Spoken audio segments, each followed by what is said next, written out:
right, so we have got Shoshana, mom, dad, and her brother. And then from Girls on the Run, we have Matt Coleman and Allison, or is it Ashley? Nowak.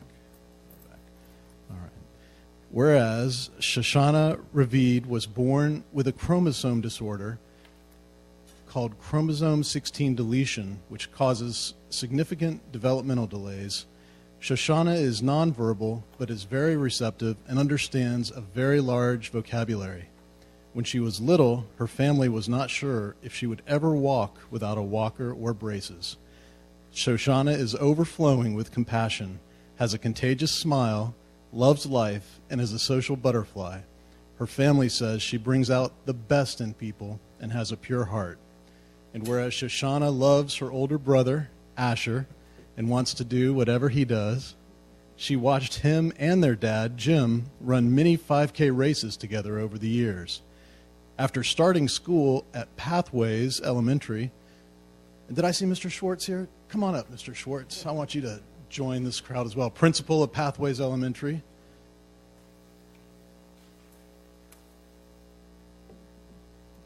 After starting school at Pathways Elementary, her family discovered Girls on the Run, a program that teaches life skills and empowers young girls. Before Shoshana joined the team, there was some conflict and distraction among the girls in the group, but Shoshana's personality brought out the best in her teammates and helped them reach their potential. At the end of her first race, all of her teammates ran back one by one and finished the race holding hands with her. Now Shoshana no longer needs leg braces, participates in 5Ks, and has even bested some of her teammates on the track. This school year, she is at Hinson Middle School, where her dad is hoping she'll be able to join the cross-country team there as well. And whereas Shoshana was nominated for the Live Justice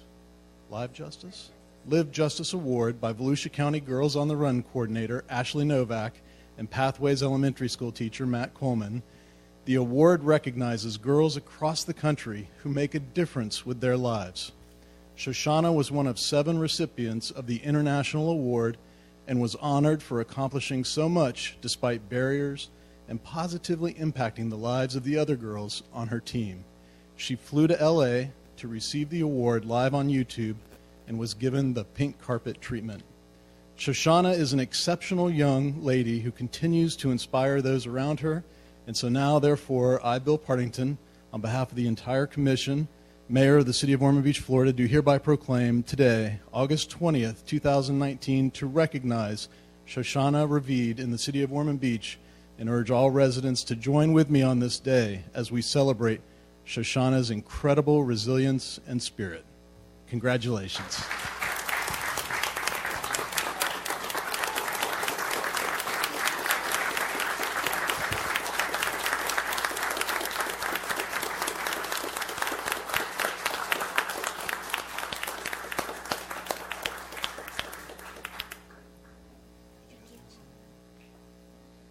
Thank you very much.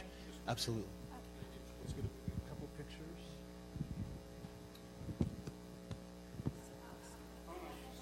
Come back.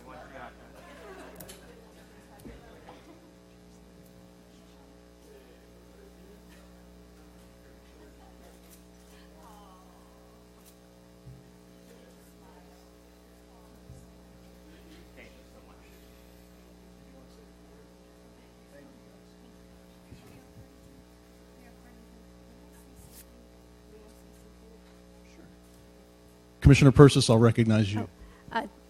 The Ravids, please don't leave yet. I just wanted to say something.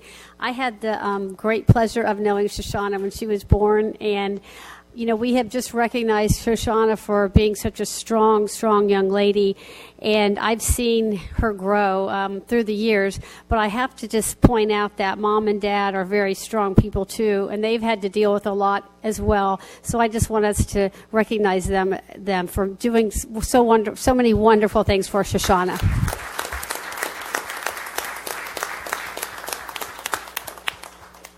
All right, and now the next set of recognitions we're going to give is to our legislators who could be with us this evening. Every year there's a legislative session runs about 60 days. It's up in Tallahassee. It's 5 or 6 hours drive to get up there. But that's not the only time that they're involved.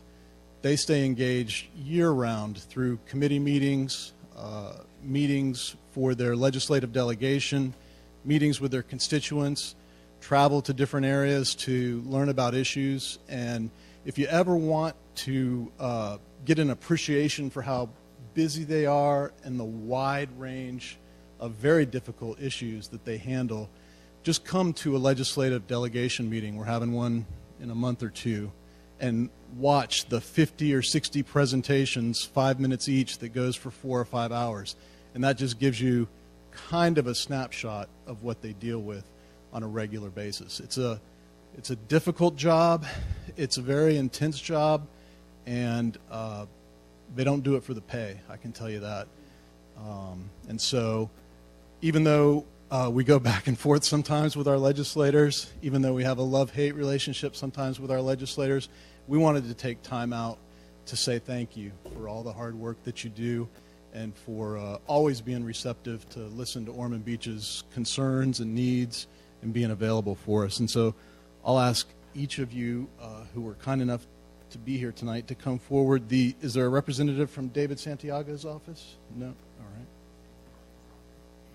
He may not have made it, being so far over on the west side there.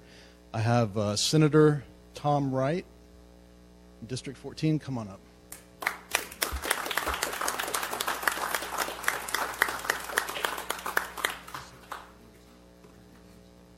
And then next is, I have to say this just because I love it so much, you're better off with Federhoff. Representative Elizabeth Federhoff from Florida House, District 26.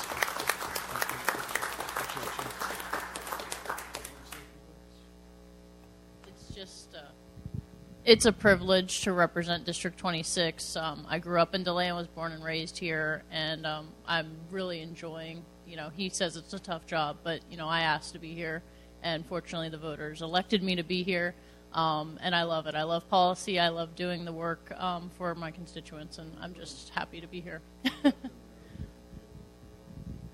Sure. So I've been working in the political process for about 22 years now. And prior to being elected into office, I worked for Senator Dorothy Uckel for 5 years and was her legislative assistant that worked on policy. So I've got some background in this. This is my first elected position, and so I had a great mentor in Senator Uckel, and hopefully we can carry on her legacy. We were able to pass her financial literacy finally last year, so I'm looking forward to continuing her good work in our community. So thank you. Representative, I'll ask you to stay up here. I know you guys don't like the spotlight too much, and Senator Wright, if you would come up. That's for you. Senator, you are new to us. You actually, I believe, took the spot that Dorothy Uckel had, and I've been so impressed with your work on behalf of veterans with PTSD, as well as all your legislative work, and would like for you to say a few words, and then we'll get a picture with all of you with the commission standing behind us, if that's okay. Way behind us? There they are.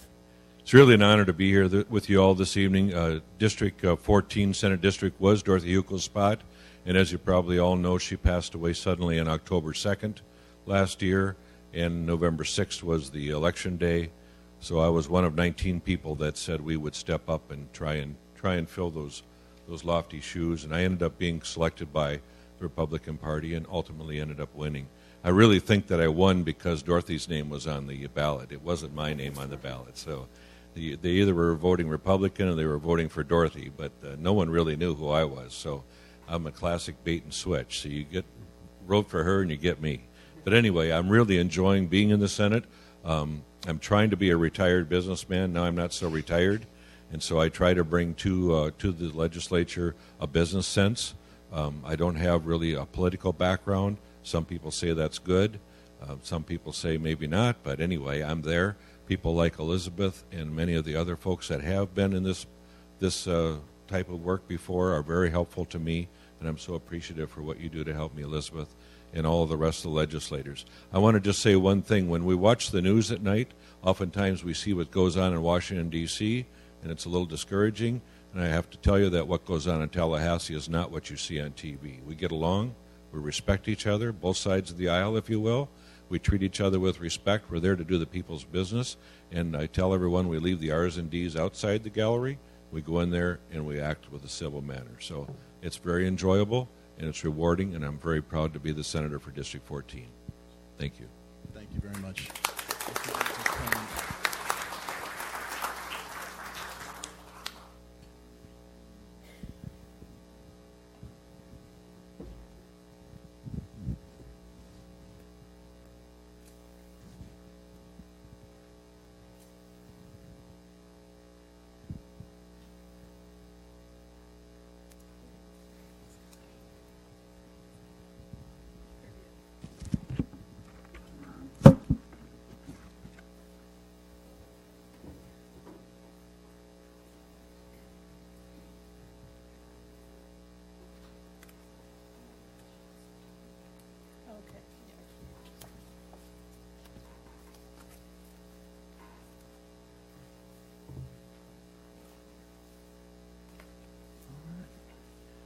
Move to audience remarks. At this time, we'll hear from those of you who have signed a card to speak about any item which is not on the printed agenda for this meeting. The City Commission has adopted a policy of a 3-minute time limit for each speaker, and audience comments will conclude in 30 minutes. If you've already completed a sign-up card and do not have an opportunity to speak during that time period, you may make your comments at the end of the meeting prior to Commissioner comments. And tonight we start with Matt Coleman.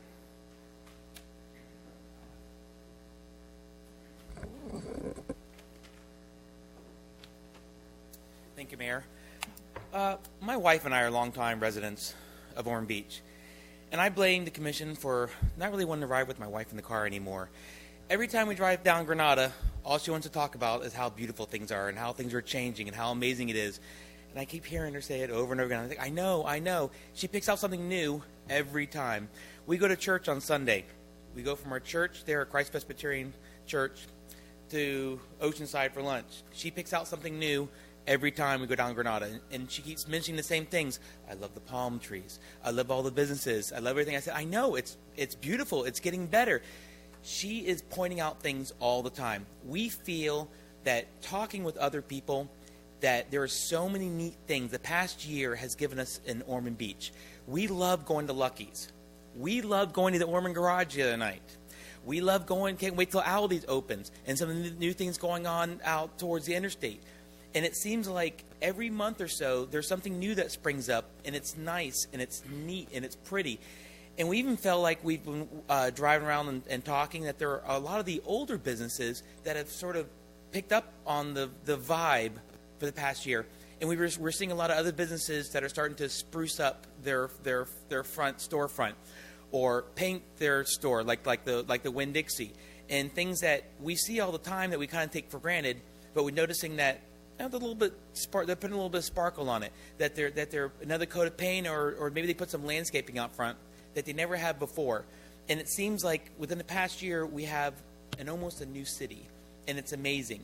And it just feels like, it's always felt awesome living here, but it just feels like it's even more at home, and we're taking advantage of things that we have here in our city now that before we've had to drive to Daytona or Port Orange or somewhere else in the county to go to, that now we can just stay here in our own city, and it's nice.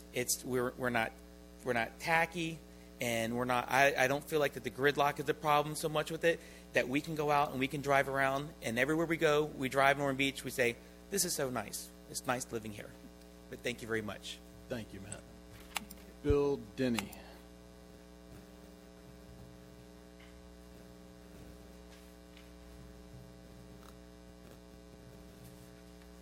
Good evening, Mayor and Commissioners. I'm Bill Denny, 1027 North Halifax. I'm representing the group Civil Discourse, and I'm here to announce our next meeting, which is next Monday, the 26th at 5:30 at the Ormond Beach Library. We have our guest, or our topic is smart growth. What the heck is it, and what does it mean to me? Our guest is Clay Irvin, the Resource and Growth Management Director, Volusia County. I talked to him today, and he's very excited about talking to the citizens of Ormond Beach on this topic. So I want to, ask if the commissioners want to come. Some representative from the city staff might want to come.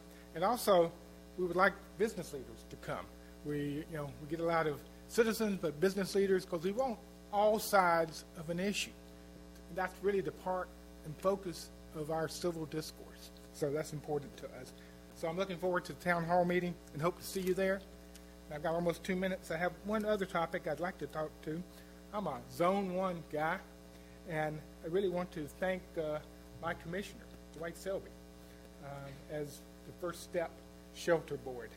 I'm just a concerned citizen, and I have attended about 4 of those board meetings, and so I read the paper and what was going on just to hear for myself. And Commissioner Selby really brings a focus and a logic to the topics there, which is pretty hard. But just like last night I attended and the lease agreement. So it's really helps them to achieve whatever steps. It doesn't always work out the way they want, but just I think it's just important to recognize and thank you for your effort there. Bill, could you say that date and time again? I know it's over in the library's meeting room, but just so everybody gets it. Okay, so I don't it's miss it. next Monday, August 26th. It's at 5:30. It goes to 6:45 when they kick us out of the library. Gotcha. 6:45 at the library. Thank you. Civil discourse. Irving, I think, Zeitland.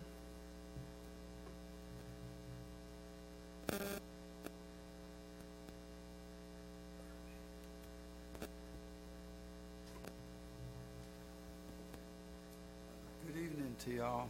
I didn't plan on making a speech till I came in the door. I'm not going to make a speech.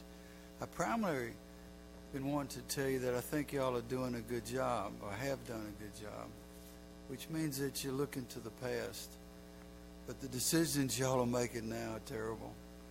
And y'all should really try to make the city better rather than worse. And the other things I've got, there's a sewer pipe coming out of the river into the river about a mile up from the bridge. And I haven't been able to find any classifications of fish being okay to eat or not okay to eat out of the river. You got a lot of people fishing, and maybe y'all can find whether it's okay to not to do it.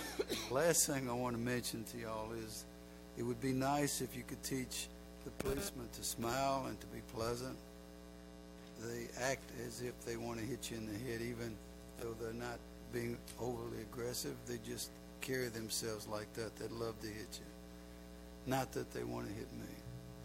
And we had a choice, since I got a minute and 45 seconds of either coming here today and or going to a movie. So we came here. So y'all have a good evening. Thank you. You as well. And Jim Schultz.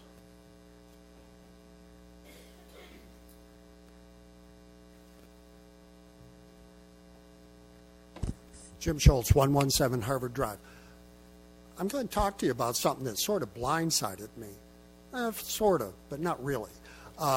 There's a study out. Actually, what surprised me, it was by a Journal of American Medical Association, Pediatrics, warning that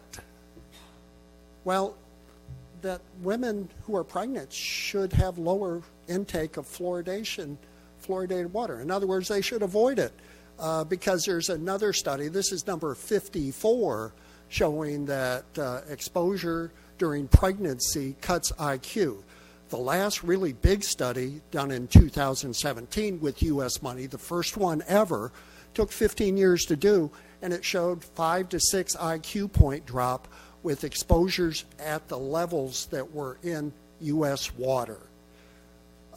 It was attacked viciously as being invalid, senseless, done in Mexico.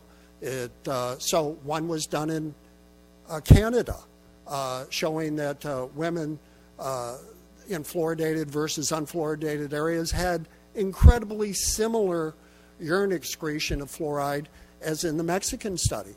And also it was associated with cognitive disorders. Now this is another one done in Canada, 500 and some matched pairs out of 6 different cities, and it showed 4.5 points on the boys.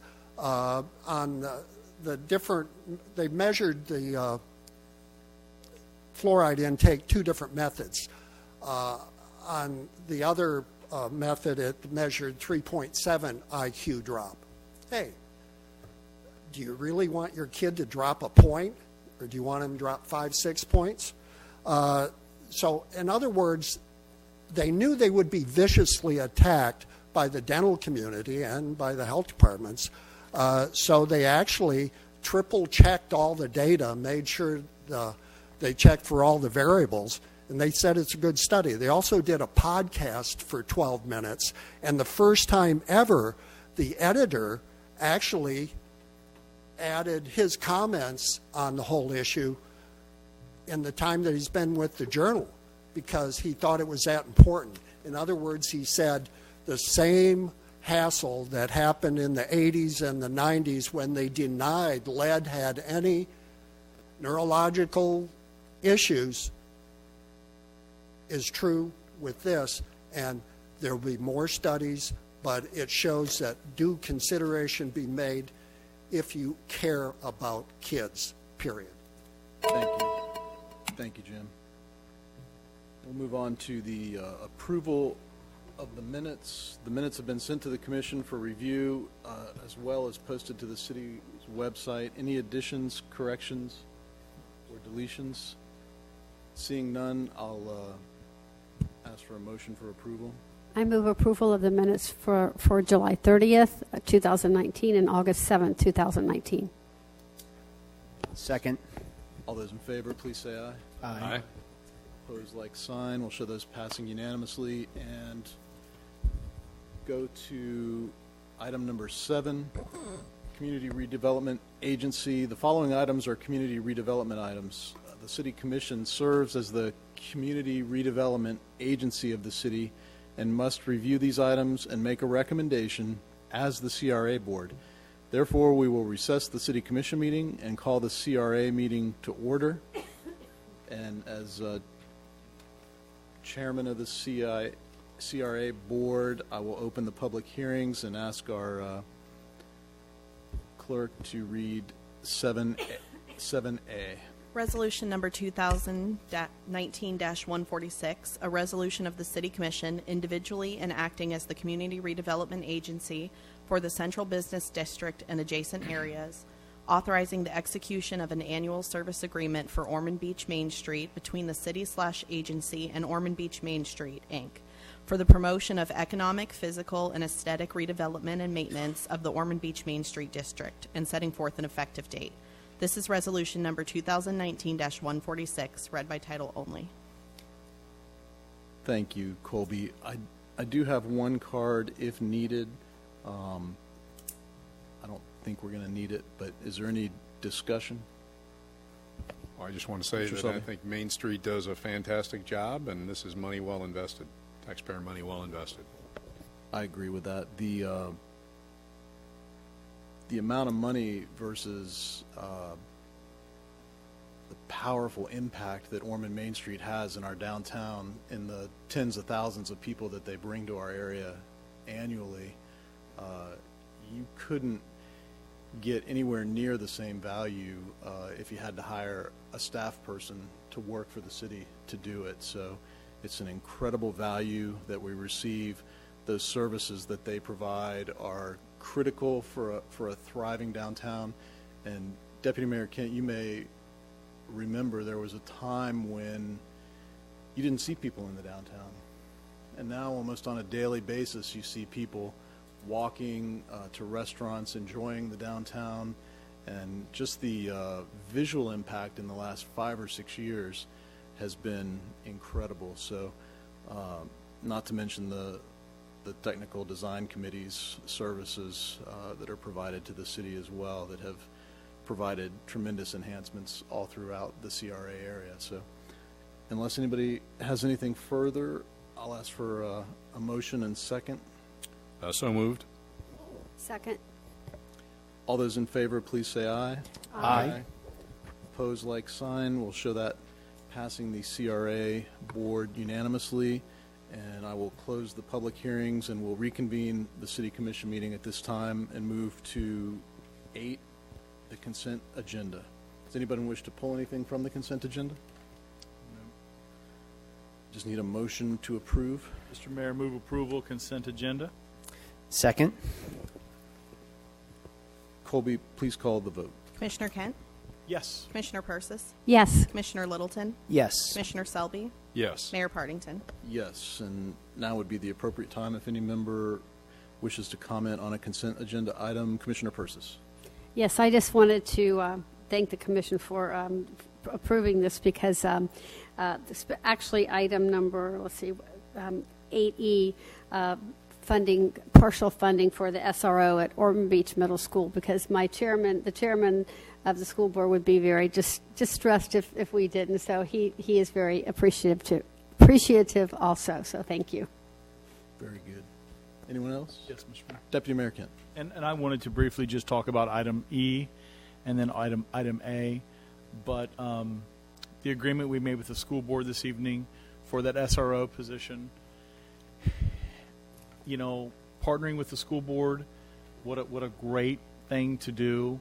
And for the city to receive that grant 3 years ago, Chief and Ms. Shanahan, and, you know, that grant has run its course, and, you know, the city said they were going to go ahead and continue to make sure that position was there. And I'm so pleased that the school board stepped up and said that, you know, they see the value in having someone there as well.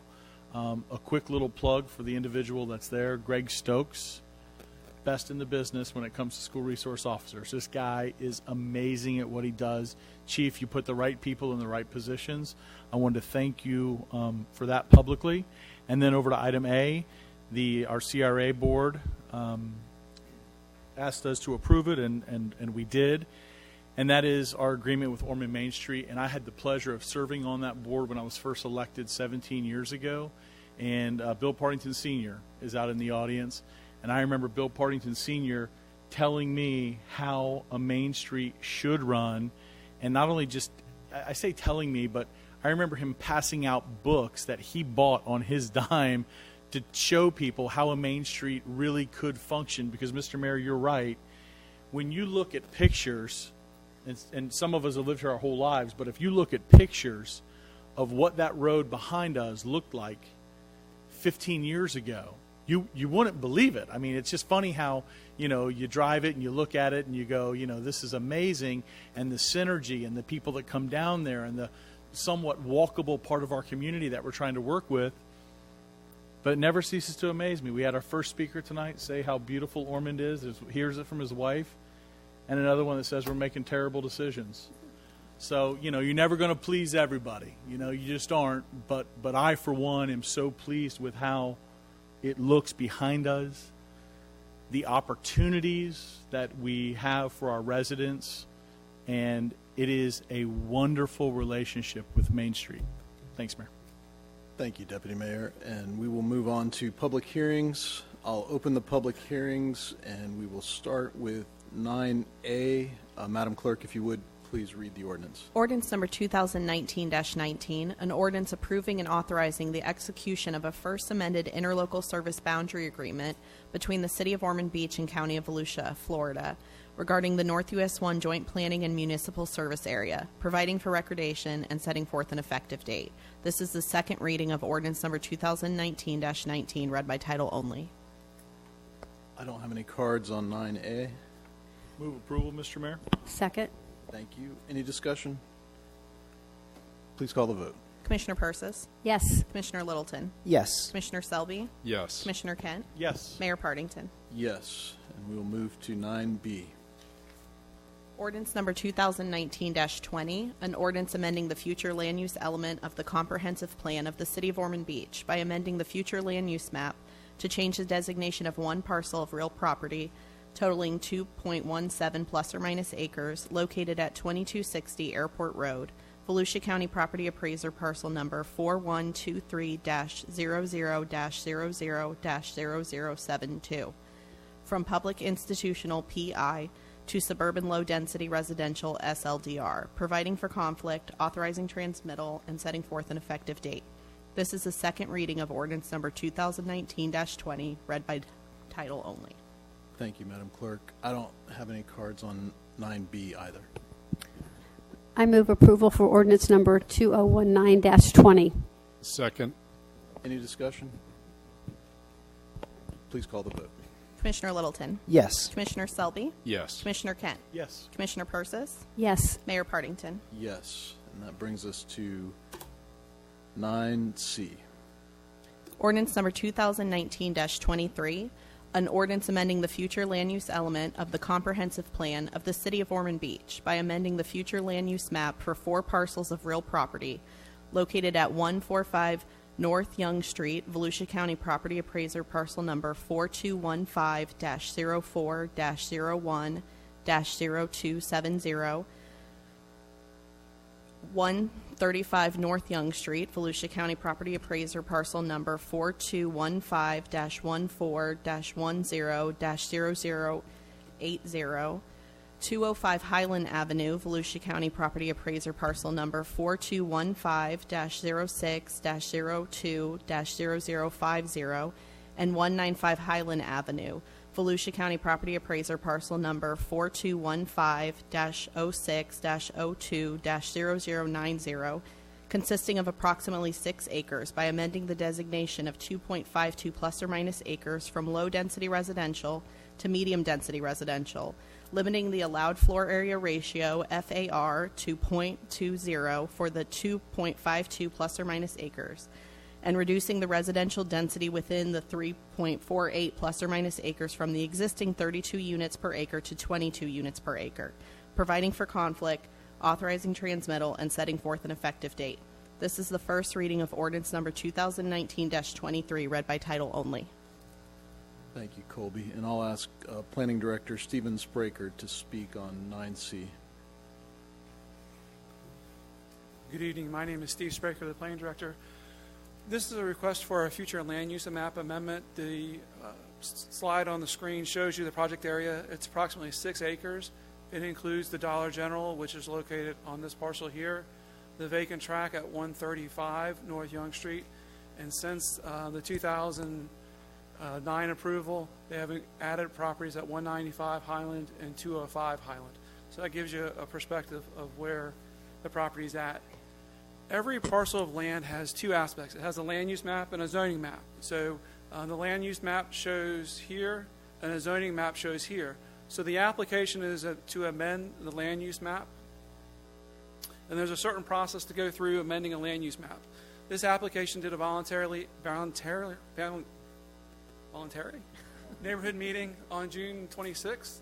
So they sent out notices and had a meeting with residents.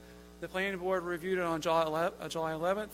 It comes to the City Commission for action, and then it would go on to the Volusia County Growth Management Commission and the Department of Economic Opportunity. The land use in itself doesn't approve a site plan and construction activity. It provides the framework for future construction, which would be in the development application. The project's zoning is expired from the previous approval. So no matter what they do, they have to come back before the commission in order to get an approval. It would start with our site plan review committee up here. They're required to have a neighborhood meeting, which would be advertised. A planning board would review the application and then make a recommendation. And then it would come to 2 readings of the city commission. Depending on what's approved, it would come back to the site plan review committee and do site and building permits. So there's 2 separate applications. One's a land use and one's a zoning. So there'll be additional opportunity to talk about this request.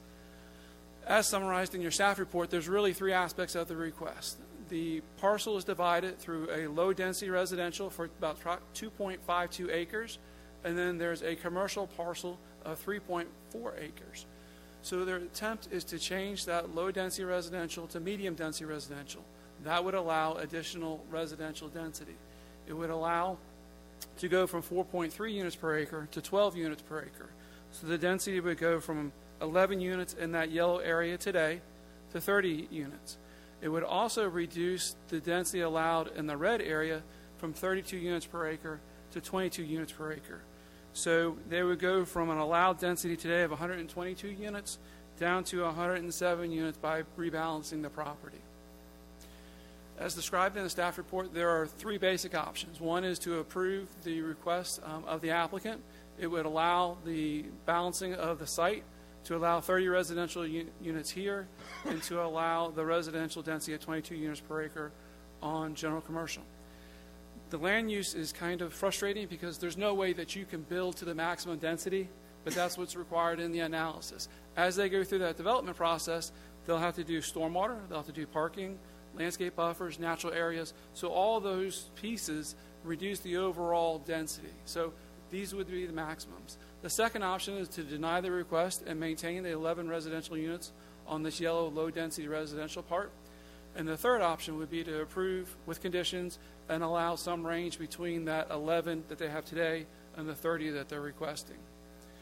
As part of this application, there was that neighborhood meeting, and staff heard the concerns at neighborhood meeting. There was some frustration with traffic. So we organized a meeting with the residents that occurred on July 24th. We had police, fire, public works, engineering, and planning. And basically, it took the opportunity to listen to what the residents had to say. And it was a very good listening session. Our goal is to basically work with our public works and to come up with a residential traffic calming program that's set to come to the commission in October. So that would provide the framework not only for this area, but other residential areas. You know, one of the ideas was, you know, commercial truck traffic shouldn't be using this area. So we need to establish a framework in the ordinance to prohibit that truck traffic not in certain areas. So that's coming before the commission. We would also present options from what we heard for the Dixon Highland Avenue areas, set up another meeting with residents to go over options, and then there would need to be a vote to see, you know, if you want speed tables, does everyone on that street, yes or no, a certain percentage is required. So that is kind of going on together with this amendment. It's not directly tied to this amendment, but it is certainly a key component. The planning board did recommend approval 7-0 of that first option of all those things you see there, and staff also recommended approval of that option 1. Thank you, Stephen. Any questions for Stephen? Appreciate it. Thank you. Yep. I have 3 cards, and we'll start with James Stowers on behalf of the applicant.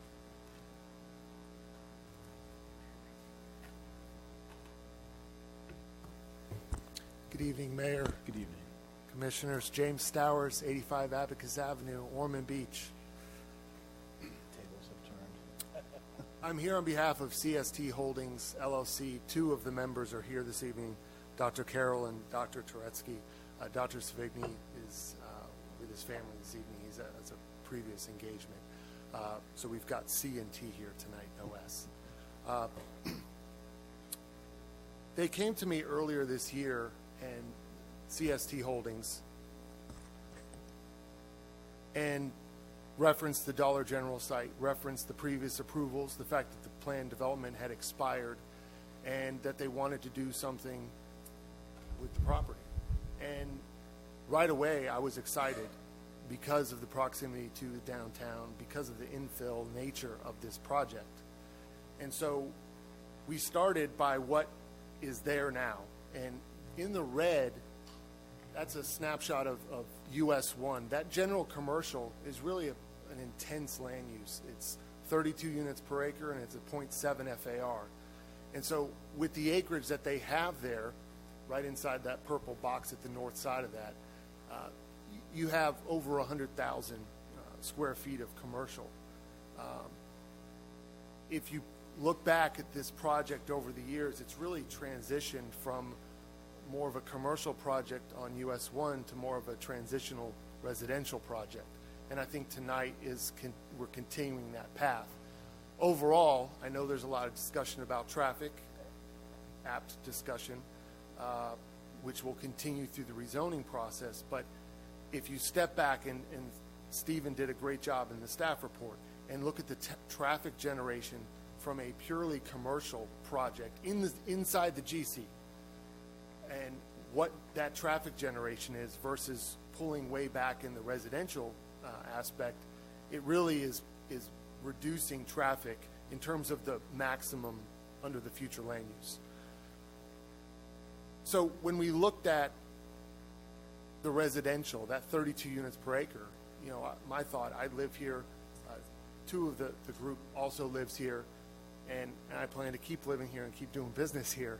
I thought, doing a 4 or 5 story residential project on US 1 inside the GC and just trying to push that through didn't make a whole lot of sense. So that gets us to where we are this evening, which is trying to balance this entire 6-acre site out so that the ability, the flexibility to do a first-class project is there. You're not building right up on US 1 and sort of pushing against the residential neighborhood. You're having a tiered down approach that kind of is compatible with that residential neighborhood.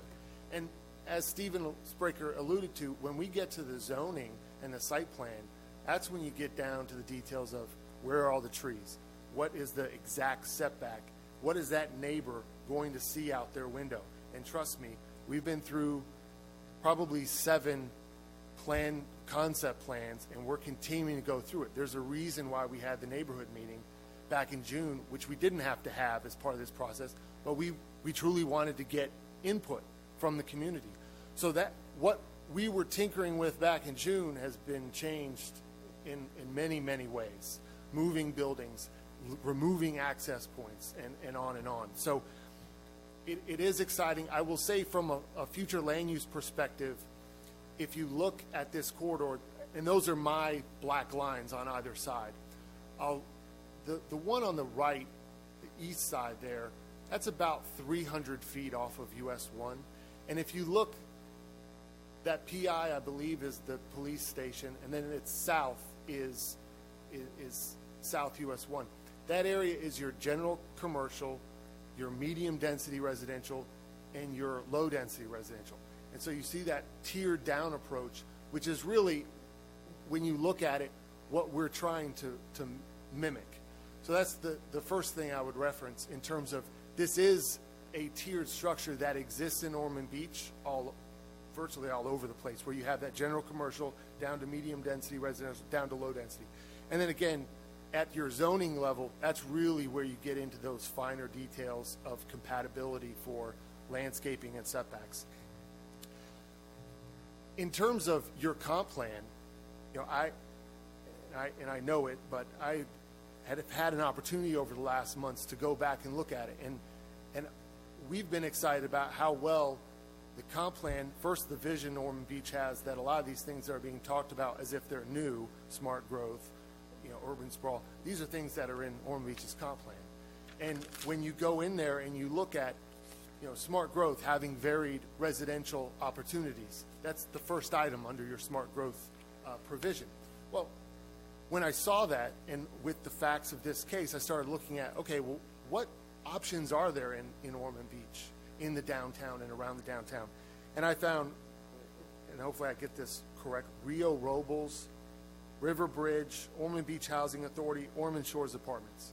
2 of them are right out here, and then one's off New Britain, and there's another one back there as well. The average age of those is 34.8 years. That's the average age that when they were built. And since then, multifamily in this vicinity really doesn't exist. And so the CST, the group, sees an opportunity to create some variety within walking distance of the downtown and to really do an infill project that your comp plan really weighs in heavily on and says, reduce vehicle miles traveled, do smart growth, do infill projects. And this meets virtually all of those. And so it is exciting. In terms of, back to the transportation comments that have been had, and Highland and Dix are 2 areas that we're going to continue to have to be keenly aware of as we go through this process, and how that's accessed, how access may be limited, and certainly the city is taking on some of those issues in terms of pre-existing conditions that are what they are. But from tonight's perspective, as Mr. Spraker said, this hypothetical maximum is going from 122 residential down to 107. It is a reduction. If this is approved and goes through and nothing else happened and the economy tanked and this just sat there, the hypothetical maximum trips coming out of this 6 acres moving forward is reduced. And so I just, as Mr. Spraker said, there's this hypothetical future land use world, and then there's the zoning. And we are continuing to move through that zoning. We'll be applying here in the next few weeks, but this was important to get out in front for obvious reasons. And so that's really where we're at. I'm happy to take questions. I would like to reserve time after citizen comments. The final thing, if you could pull up that other map, please. The final thing I wanted to mention, and there is, as we all know, there's the single-family residential to the east.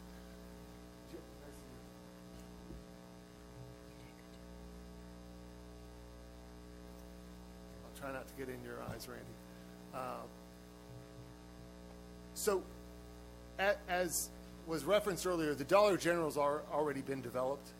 But what's important moving forward, and this in terms of where this development is going to be moving, the stormwater for this site was done, and there's the pipe comes through here, and this is already an existing storm pond back here. So there is no plans. It already exists, was constructed. This is existing stormwater plan, open space, and so when we're talking about the area, it really is in this area here. And then it's a question of, this north area, we're working diligently on that in terms of setbacks and landscaping, but again, that's a zoning and site plan issue. And then this area here, working for keeping this as open space and a buffer, and natural buffer is our goal. That's really the direction we're trying to move on this entire area here, is that is a natural buffer which preserves the trees that exist there. And then, we're working, of course, on landscaping in this area. And this portion of the site's already developed. So with that, I'm happy to answer any questions, and I would like to reserve time if there are any comments. Any questions at this time? Nope. Commissioner Persis. I did have a call from a resident concerned about some large trucks taking the back roads on Dix and some of the other streets. And it's, they're large trucks and they really shouldn't be on the smaller roads back in there. There's families and neighborhoods and children. Is there any talk about maybe not having large trucks using those roads? Right. So as far as our zoning process, and this is the challenge. So I've done development agreements where you can put that in there. The issue is the Dollar General's a long-term lease. They already have their lease in place. We've spoken with them and requested that they try to limit their use of that. I think, and I say that's at the risk of really getting more into the details of the zoning, but I will say one of the items is trucks. First off, trucks referenced in a few of the neighborhood meetings have been trucks unrelated to this site. It's just a cut through where one neighbor followed a truck that came through here and went all the way over to the beach side. That had nothing to do with this site. Right. But in terms of what we can do proactively, we're certainly willing to limit any truck that is coming off of the non-Family Dollar site, and we've also will continue to have discussions with Family Dollar about limiting their site. There is something in the development agreement that had limited hours, but the truck, where it comes from, wasn't in there. Okay. Thank you. Mayor. Commissioner Selby. Yeah, and I think probably also the neighbors on Highland might also be experiencing some truck traffic from the paint store there, the Sherwin-Williams store. I would think that, probably there at the corner. Right. I mean, there, as you see here, and this is the interesting thing about this area and why I do think, and we do think, that multifamily does make sense here, is there really is a intense level of use along US 1, and then there's the single family. I mean, these are established neighborhoods. We recognize that, and so our goal is to be that transition where it's not just a harsh, your transmission place next to single family, and that's what your land use and your zoning really seeks out in most places. Mr. Mayor, if I just might, that's really what we're going to be concentrating with our traffic calming, is how do we manage these large trucks, and how do we manage that cut through from US 1, because that's where a lot of those are coming from. So we'll be coming back to you with that in October. So I think that'll help with a lot of those issues. I do have another question. Mr. Stowers, in the write-up, there was discussion about the adding the acreage of the Dollar General site in the general commercial and the density that would be allowed, for multifamily, including that acreage, and yet you just said, and I sort of had a feeling that the Dollar General wasn't ever going to go away. So shouldn't that acreage be deducted? I mean, shouldn't we just be talking about the general commercial that's vacant? How does that work? Right. So these are your future land use map items. When we get down to the level of the zoning, you're exactly right. And that's where there's been comments at the neighborhood meeting of, well, you're talking about 122 units or 107 units. That's crazy. You're going to put out a massive project in a complex. And as Mr. Spraker correctly noted, when you get down to parking and landscaping and setbacks in a Dollar General store, that number's going to come way down. Yeah. And so, to me, we're talking 107. If you add a number half of that might be what comes forward. Right. So that would account for that. I have more comments, but I was wondering if there's comments from the public. I'd like to. We do have a couple cards. Okay. And then Amanda Adams Smith.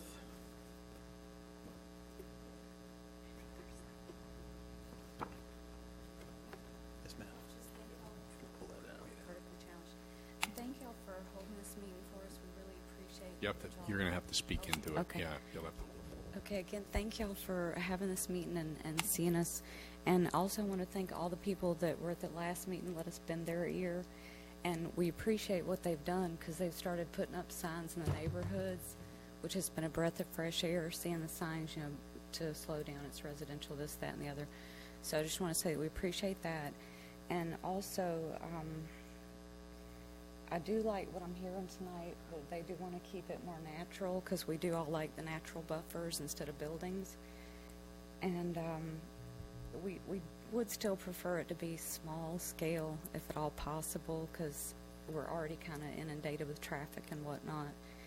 And then if there's any way at all to do like repurpose, reuse, because there's a lot of buildings that are just dilapidated and being ignored. So if those could be beautified and used, that would be truly awesome. So I appreciate what you were saying, to not congest it too much.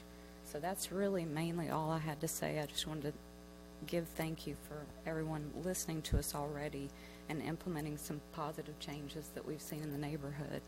And thank you for saying that about low density. So that's really mainly it. Where do you live? Oh, I'm sorry. I'm at 143. Where are we, baby? I've been there a while, but we've been fixing it up. 143 North Ridgewood. Thank you. So thank you all very much. Yes, ma'am. And Janet Adams.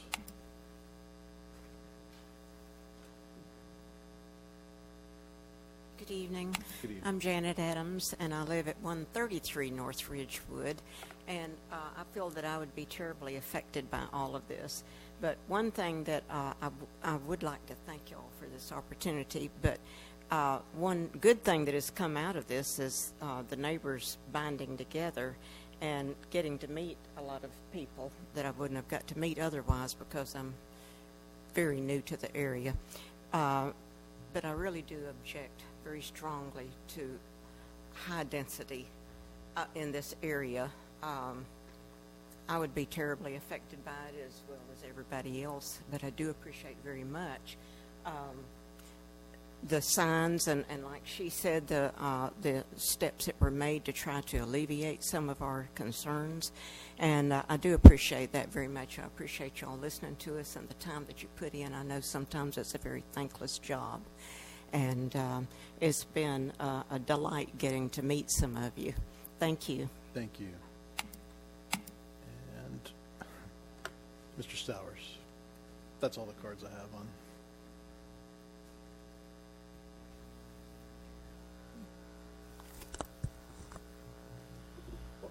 I guess just the final, one final thing I failed to mention.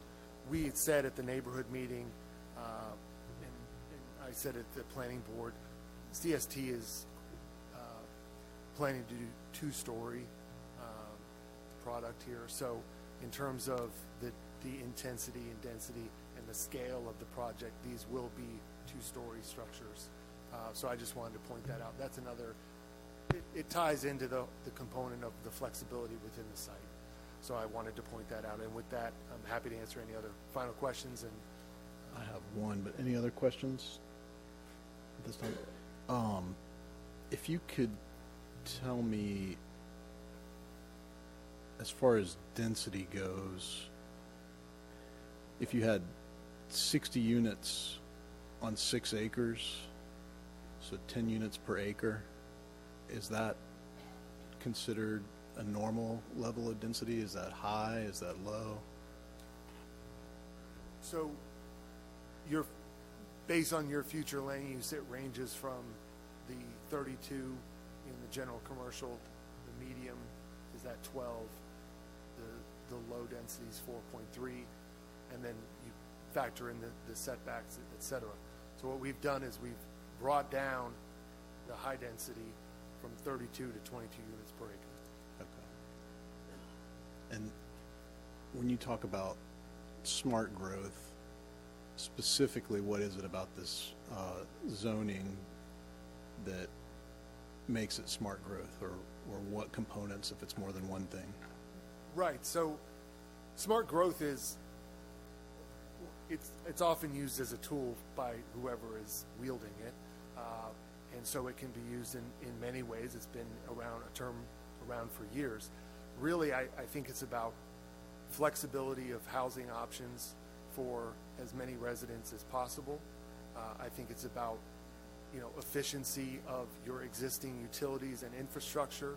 It's about infill, and it's about doing things in a way that's sustainable. And so, again, when you start looking at this project and this area, the location of it really calls to a lot of those items. I mean, when you think about the proximity to the beach side, the proximity to the Winn-Dixie and the areas around Granada, the downtown, it checks off a lot of those boxes. I think,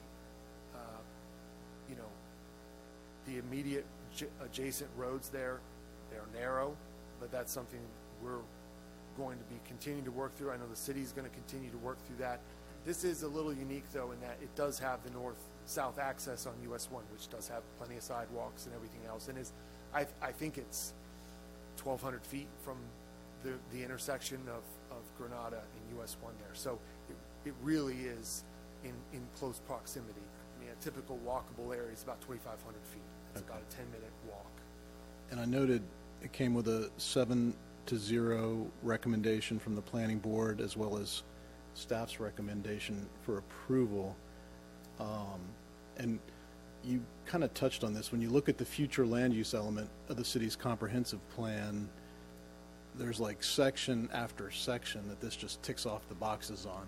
It's the kind of thing that a good planner is looking to see in a city, and our code, I think, reflects that. The only thing I see that might not, the only real cause for concern I have is when it talks about preserving the character of existing neighborhoods by not allowing intrusion of land uses that would threaten to alter the neighborhood character. What would be your response to that concern? Right, it's twofold. One, those residential multifamily projects I called out earlier that have been there for 35 years, I would argue those being adjacent to single family have not had a negative impact on any of those communities. And so I would say the proximity here is at worst similar to that, at best far better, in that you have a local group that is going to spend the money for a new product in this area and wants to do it the right way. And that's where I would finish to your point about compatibility. This is the first step, and that's really something that was talked about a lot at the planning board. There's a whole lot more work to be done at the site plan and zoning stage. There's a required neighborhood meeting, which we're going to be having.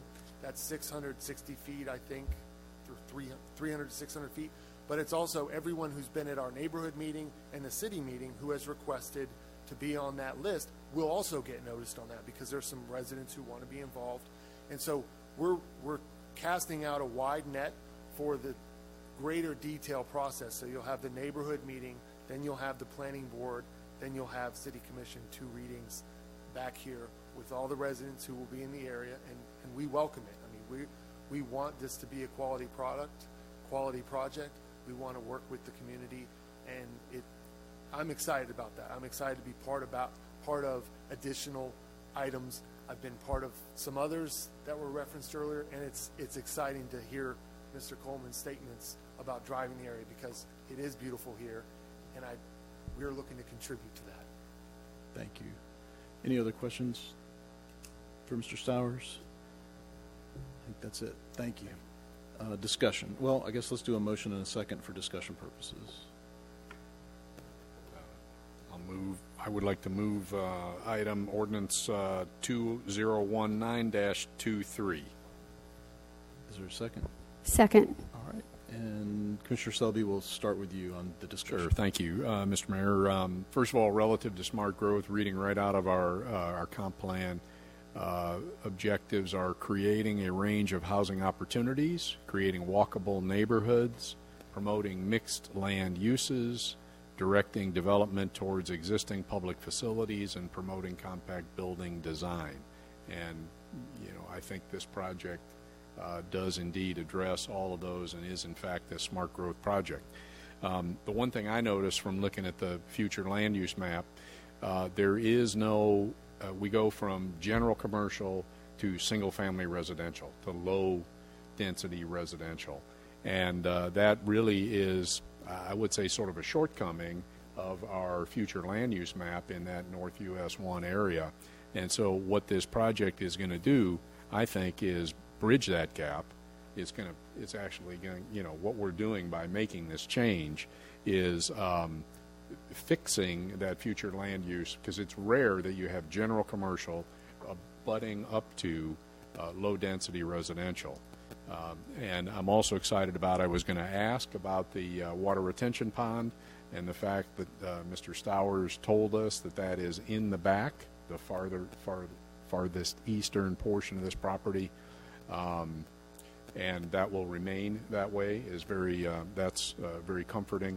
I also just wanted to comment that this site is pretty unique. I mean, I really don't know I only know of really offhand of one other block, in this whole general area where the residential lots don't back up on the 2 streets, where there's vacant land between the lots like this with frontage on US 1. And so that's, I'm sure, part of the reason why this property hasn't been developed up until now is because of that sort of odd configuration of it. I have no idea, what the history of that is, but, and I think we're pretty dang fortunate to have, I don't know Dr. Carroll, but I do know Dr. Savigny, and I know Dr. Turetsky and their families, and I think I believe them when James tells us that we're going to get a quality project out of this. So with all that, I will definitely be in support of this project. Thank you, Commissioner. Anyone else? Commissioner Persis. I just want to say kind of what sold me, one of the first things is what Mr. Sauer said about it's going to, they are just guaranteed to make Ormond Beach look great and continue to make us look good. We had a Mr. Coleman here tonight that, was bragging about Ormond Beach. I just want to know, I want the residents that are here to let them know. I so appreciate them being here and telling us how you feel, because I think it lets them know what they need to look out to make sure that we make this the best project ever. And we are careful of having trucks go down small streets, and we look at maintaining the beauty of our city and making it even better. So I will be voting yes also. Thank you, Commissioner Persis. Commissioner Littleton. I'll say something. Thank you, Mayor. So I am hesitant to increase residential density. I'm not saying I haven't done it before, but typically you see something, you see what the end product's going to be, so on the back end, even if you hear some negativity about it, you know it's going to be a good product. And since this is just a land use map change, we're not getting that right now. By altering the density of the area, I mean, I don't necessarily think we're preserving the character of the existing neighborhood, because it's a little tough, but right now everything that the applicant is saying is true. We're going to be moving from general commercial to medium density to low density. You certainly don't want general commercial right next to low density residential. I'm going to support this tonight with no guarantees that I'm going to support any zoning change that comes next, but this is where we're going to get started, and I'm going to let it move forward. Thank you, Commissioner Littleton. Deputy Mayor Kent. Thank you, Mr. Mayor. I had a resident sent me an email. Actually, you all on the commission received the email, and she asked me to read it into the public record, so I'm going to do that now. Dear Commissioners and Mayor, I'm writing to ask you to please vote no on ordinance number 2019-23. Let me make it clear that I am not against growth or infill, as was suggested at the planning board meeting. I was not against the 15 or so townhouses that were going to go in on the same lot a few years ago. What I am against is 80 to 100 apartments. Yes, I understand developers have rights, but so do the people who live on these streets. Some have lived in the same house their entire life, with property being passed down from one generation to another. The people who live here, work here, walk their kids to school here, all should have just as many rights as any developer has, if not more. We should not have to worry about more traffic on our neighborhood streets. Right now, roads such as Dix, Highland, and Lincoln all have cut-through traffic. People tired of the traffic on Granada use these streets to get to US 1 along with Dollar General with no regard for people, children, or dogs. We have no sidewalks, and these streets are only 16 to 17 feet wide, as they were originally designed for a horse and carriage. I cringe when I see kids riding their bikes or skateboard down our streets, as I fear for their safety. I find it hard to believe that 80 to 100 2- and 3-bedroom apartments will impact us less than another store, given how most families have at least 2 cars now. I would like to remind you that this development butts up right next to a historical area, an area we should be treasuring and trying to help save. Development done incorrectly and or haphazardly can devalue this whole area. We all know things change and growth will come, but it should not happen at the expense of an established neighborhood. I hope you all will take our concern into account before voting on this. I respectfully ask my commissioner, Mr. Kent, to please read this into the record. I'm not able to attend due to an illness that has prevented me from flying home on my scheduled date. Thank you for all you do. Terry Mercer, 31 Dix Avenue, Ormond Beach, Florida.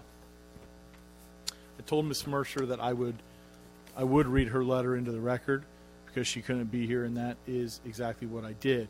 Now for my comments, Mr. Mayor and Commission, and the audience that's here and those listening online. Mr. Stowers, great seeing you in this room again.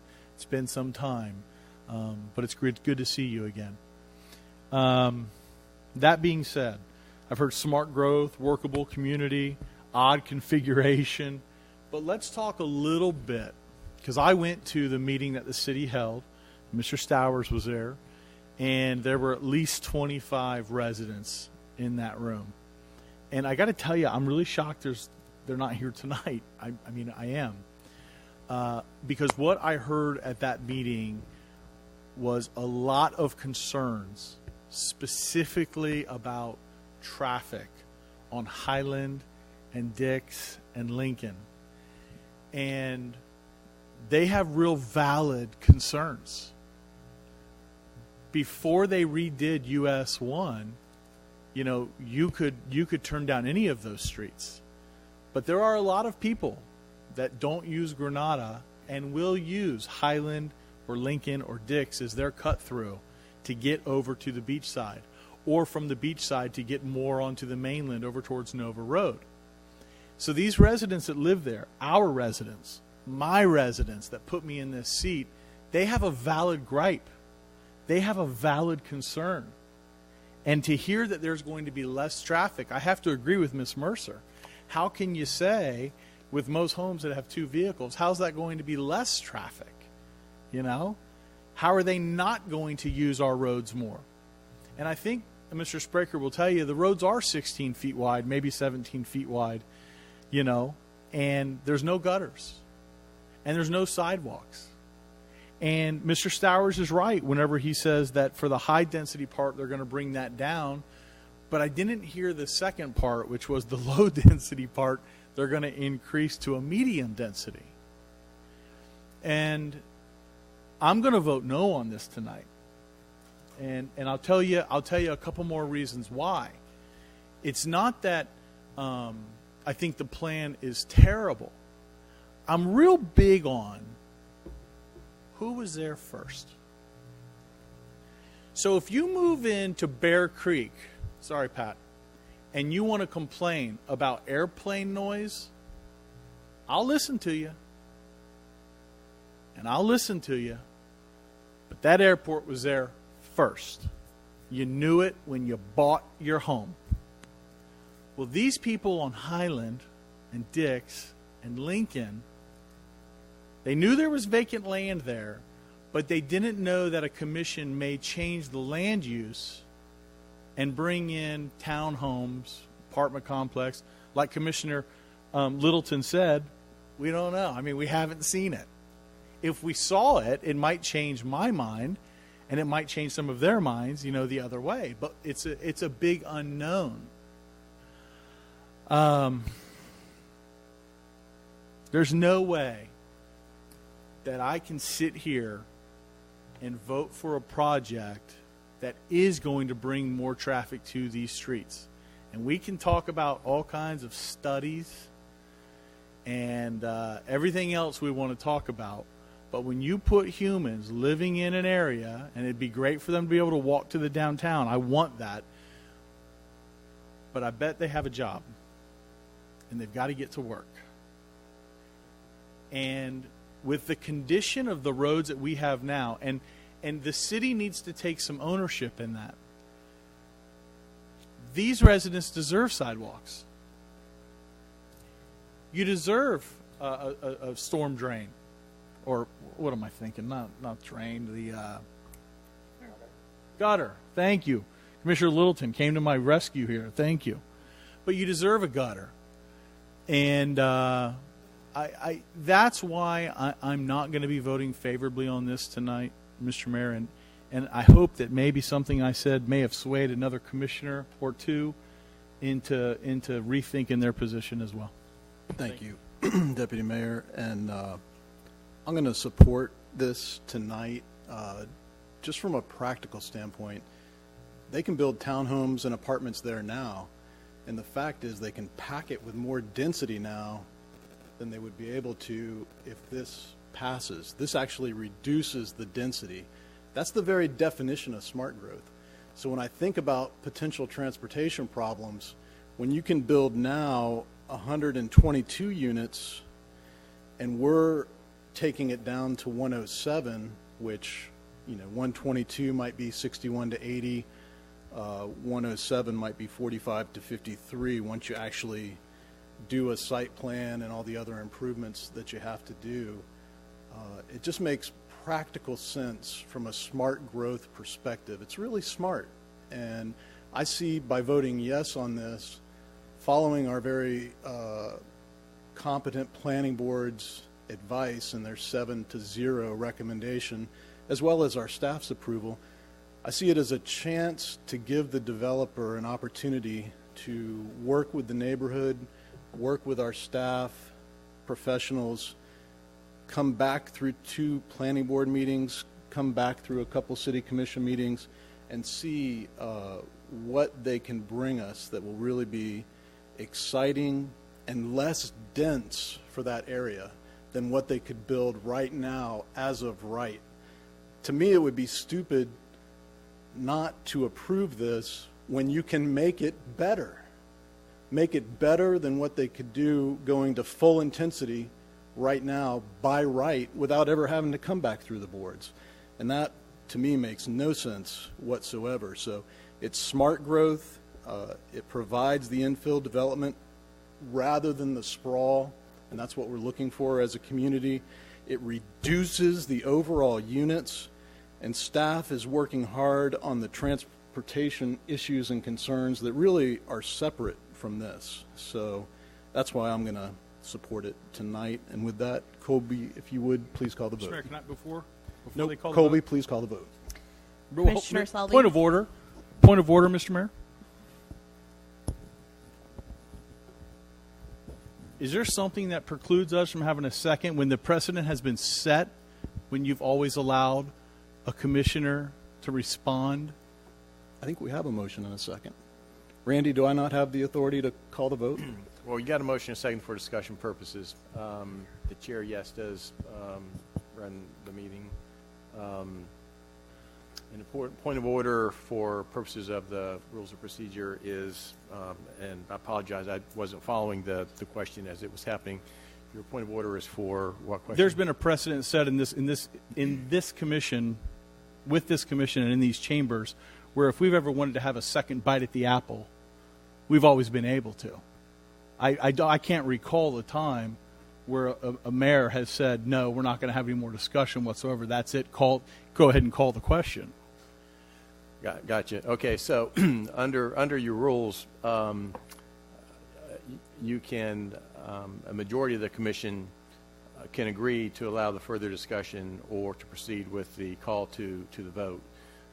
So I believe that's what your rules would allow you to do if you want to make that appeal to your fellow commissioners. I'd like one more time. I'm just one. Anyone else? I think he could respond to something. No, I'm okay with additional comment. All right. Deputy Mayor Kent. Thank you, Mr. Mayor. Thank you, commissioners, for the opportunity. And all I simply wanted to say was I love it when our mayor gets passionate. I'm a big fan of this guy and have been for a long time. But when I hear a comment like, referencing, I take it personally, you're stupid if you're not going to vote for this. Ouch. It stings a little bit. Don't consider myself stupid. I think I'm actually a pretty good student who does my homework, who opens my home up once a month to listen to your concerns. And it probably, if this ends up going through, will be wonderful. But I just wanted the audience and this commission to hear, I don't believe I'm stupid, number one, because of my decision of how I feel about it. And that's what I'm supposed to do up here. And it's not always, we don't always agree 100% of the time. That's healthy. That's good. That should happen. Okay? So that's one piece to it, is that we can have differencing of opinion. And the second thing is that if they could put, I don't know many people, there are some out there I know, but if they could put the maximum density for the maximum amount of money, I think most would do that. They wouldn't come and, we're going to make it, better for you. They're asking for a change. We're not asking for a change. They're asking for a change. That's all I wanted to say, Mr. Mayor. Thanks for the opportunity. Thank you, Deputy Mayor. And I shouldn't have used the word stupid. That means lacking brain power, which clearly you don't lack brain power. Ignorant would probably have been a better word. That means uninformed. That's okay. Ignorant is not a bad word. It truly isn't. And to get, it isn't. I understand the context. If you don't mind me jumping in, ignorant is you don't know. But I would disagree to that as well because I do know, I think. But thank you. Yep, that means uninformed. And I think when you look at this, it just makes so much more sense than allowing what could be built there as right. So unless anyone else would like a second bite at the apple, Colby, please call the vote. Commissioner Selby? Yes. Commissioner Kent? No. Commissioner Persis? Yes. Commissioner Littleton? Yes. Mayor Partington? Yes. And that brings us to 9D. Ordinance number 2019-24, An ordinance amending paragraph C, official zoning map of section 2-01, establishment of zoning districts and official zoning map of Article 1, establishment of zoning districts and official zoning map of Chapter 2, district and general regulations of the City of Ormond Beach Land Development Code by amending the official zoning map to rezone a certain parcel of real property totaling approximately 1.12 acres located at 88 South Atlantic Avenue, Volusia County parcel number 4214-09-07-0030 from B4 Central Business to PBD Planned Business Development, authorizing revision of official zoning map, repealing all inconsistent ordinances or parts thereof, and setting forth an effective date. This is the first reading of ordinance number 2019-24, read by title only. Thank you, Colby. This is the zoning portion of this. There's also the development order portion. I'll ask Planning Director Stephen Spraker to speak about both. Good evening again, Stephen Spraker.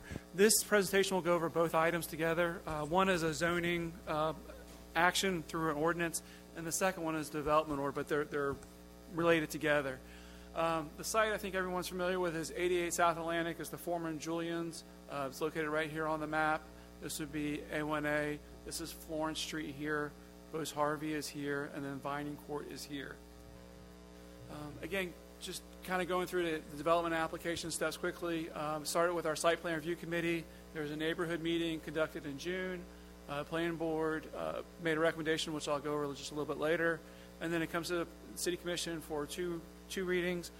Depending on what's approved, it'll come back to a site plan review committee and then go for site and building permits. The site plan is shown on the screen, and the project proposes to demolish the existing building and site improvements. Today, the site is 96% paved, so it is a fairly intense use. With the proposed retail use, they're going to reduce that pavement from that 96% down to 74%. The use is an allowed use in the zoning district. So most PBDs are seeking to introduce uses. This one is unique that the retail use is allowed in that B4 zoning district.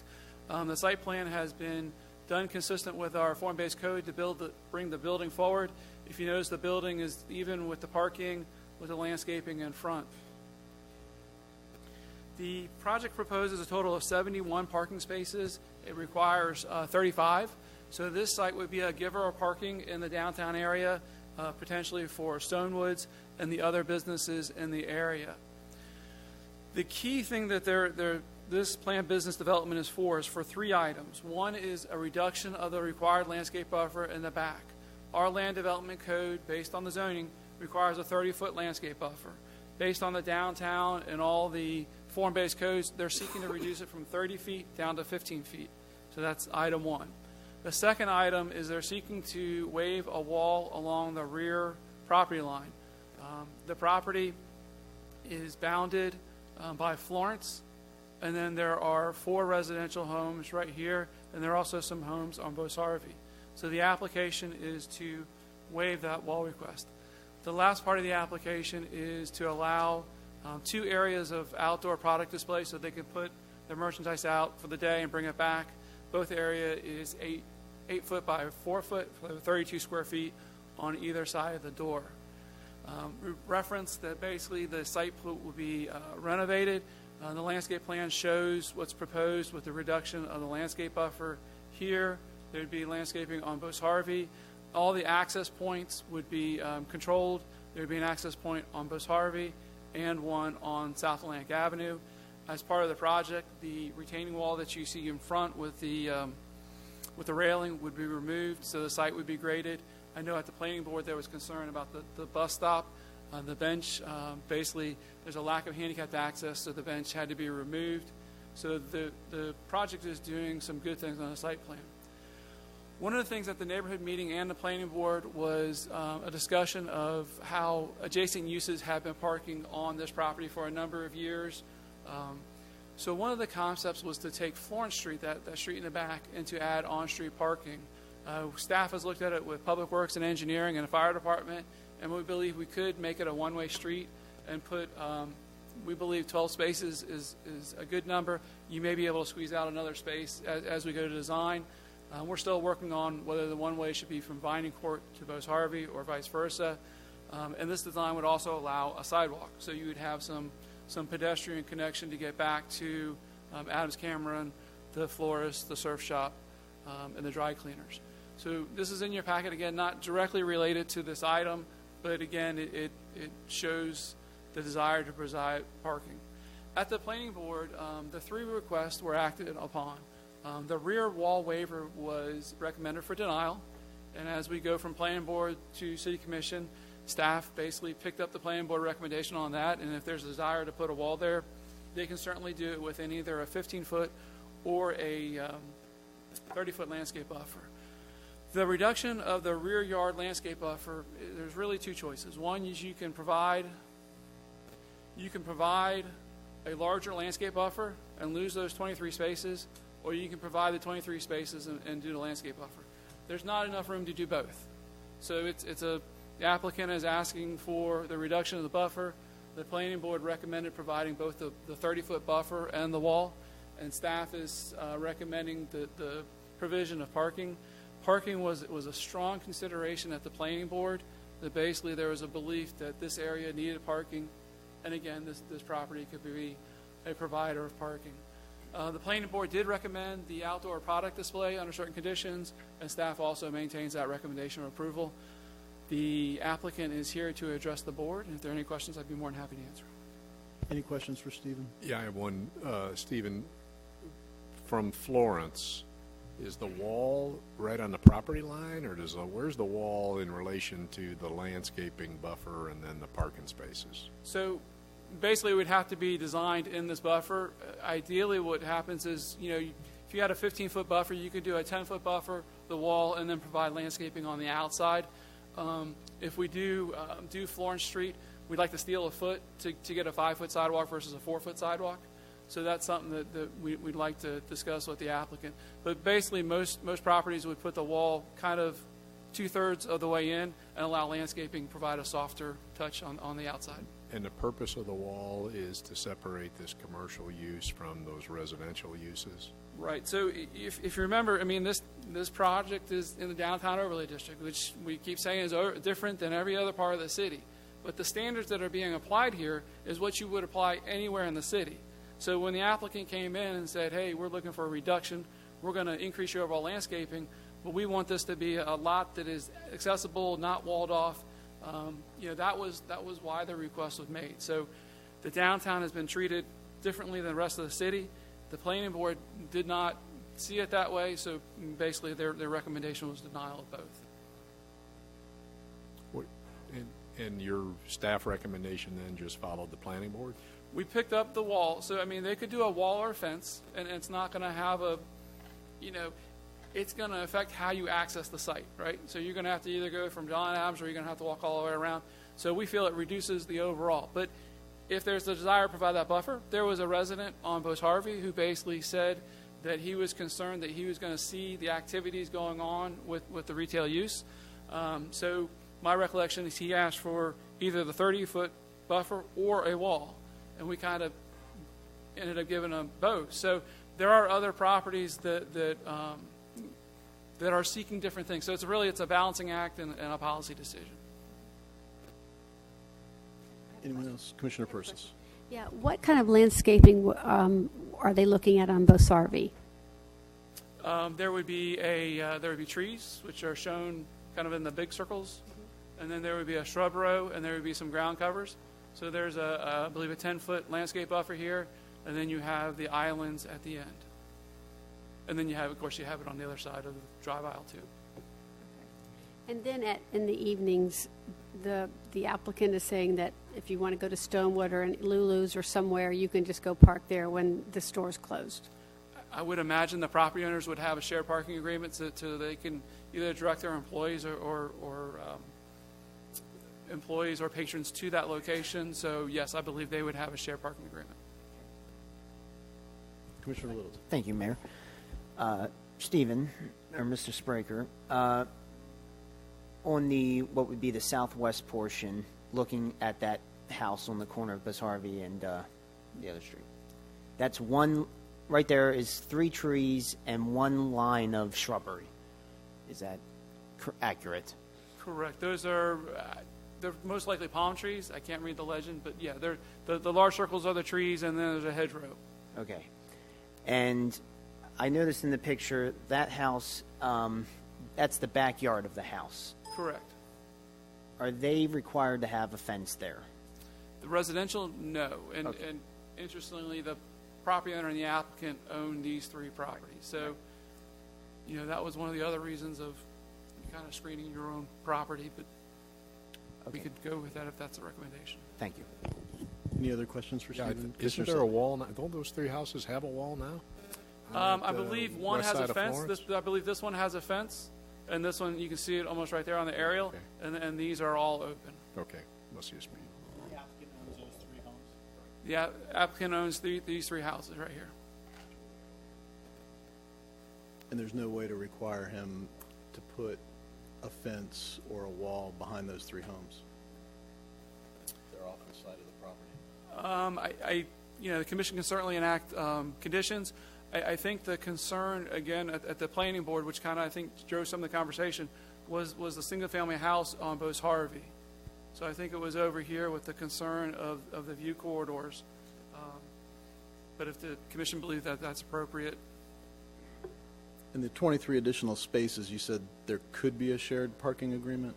Correct. I think, they're required 35 spaces. They're providing 71, and the applicant probably can, speak to it better. But the whole purpose is to provide, off-street parking for other uses in the area. Probably be a mechanism to gain additional income as they run their business. So they would charge for that? I would direct you to the applicant and let them answer that. Okay. What about stormwater? Stormwater, great question. So stormwater is non-existent today. With the redevelopment, it is provided underground and within the landscape area. So again, with the redevelopment, you're gaining landscaped area, you're getting stormwater, you're getting access control, which you don't have today. So there are some benefits to redeveloping the site.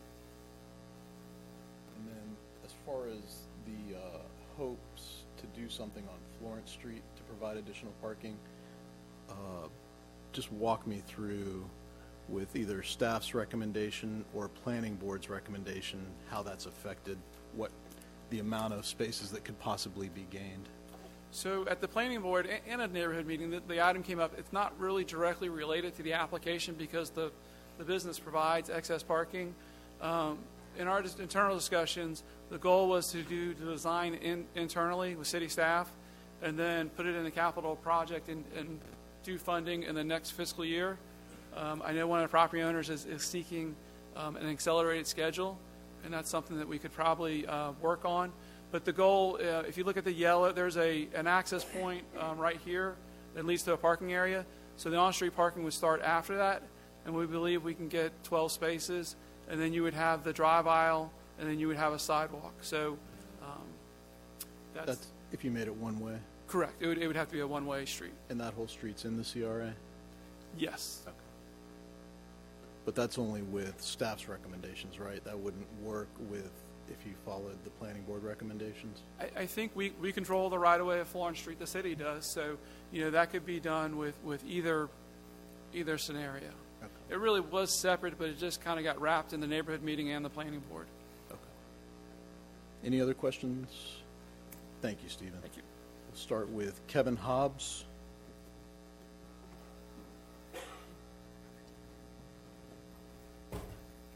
Good afternoon, Mr. Mayor. Good evening, Commissioners. I am Kevin Hobbs. I live at 210 Bosarvi Drive, which is directly diagonally behind this property. And I'm opposed to not having the wall, and I want the 30-foot landscape buffer as well. And, I'd like, the property's been dilapidated for a long time. I've been looking at that. I've lived there since 2010. I've owned this house. I put a lot of money into it. I plan on retiring there. When I sit on my porch, that's what I see. Cars coming in and out of there going to Stonewood, and then there's been homeless people, and the windows are broken and all of that. So I'd like to have a nice landscape buffer, a nice painted wall, tropical plants to look at. And, you know, I don't see any reason to go against, you know, how it should be done. Like his other property, if you go down the street a ways, he owns another one of these same type of buildings, and the landscaping is not taken care of. There's a couple little trees and bushes that, you know, it's not maintained at all, and I know that's what it's going to end up looking like if you have just a little 15-foot buffer with a couple of plants. I know that's what it's going to be like. So, you know, hopefully you'll vote in favor of the wall and the landscaping buffer and do the right thing for the neighborhood and for other people that live there too. Thank you. Thank you. John Adams.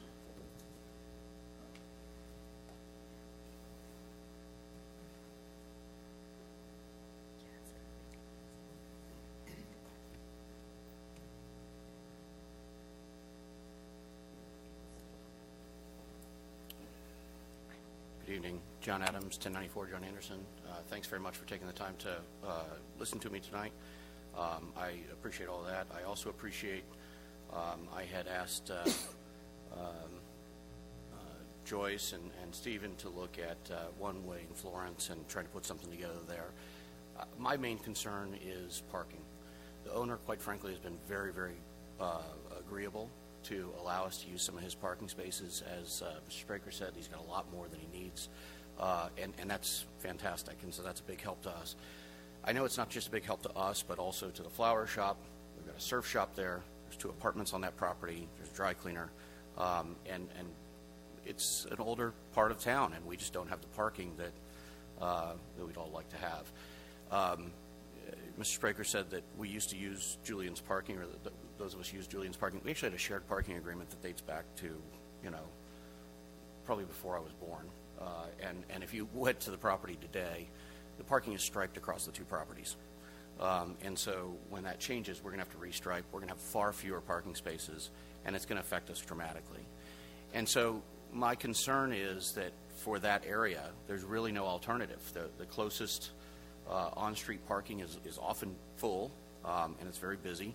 And I really think that if we can put that one-way portion on Florence in as soon as possible, hopefully before they have to put up fences for construction, we can keep all these other businesses in place.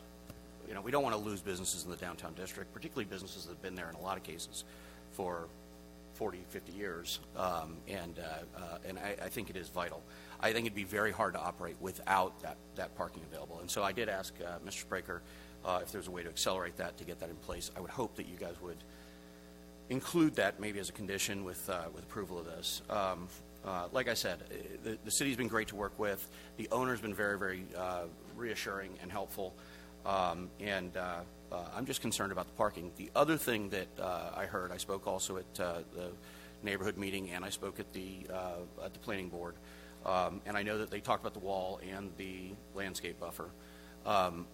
If we're going to put a wall in, I don't see the reason to put a landscape buffer as well, and to take away a bunch of parking spaces, especially if he's willing to share those with us, which is what he has verbally told us. I'd love to see that, you know, as part of this as well. But if he's willing to share those parking spaces, so much the better for all the businesses in the district. Thanks again for your time. Have a great evening. Thank you, John. Joe Hopkins. Good evening, Mr. Mayor, members of the Commission. My name is Joe Hopkins. I'm with the Performance Group at 100 Marina Point Drive in Daytona Beach. I have the pleasure of representing the property owner, 88 South Atlantic LLC. Before I respond to some of the comments, I just want to give you a little bit of flashback.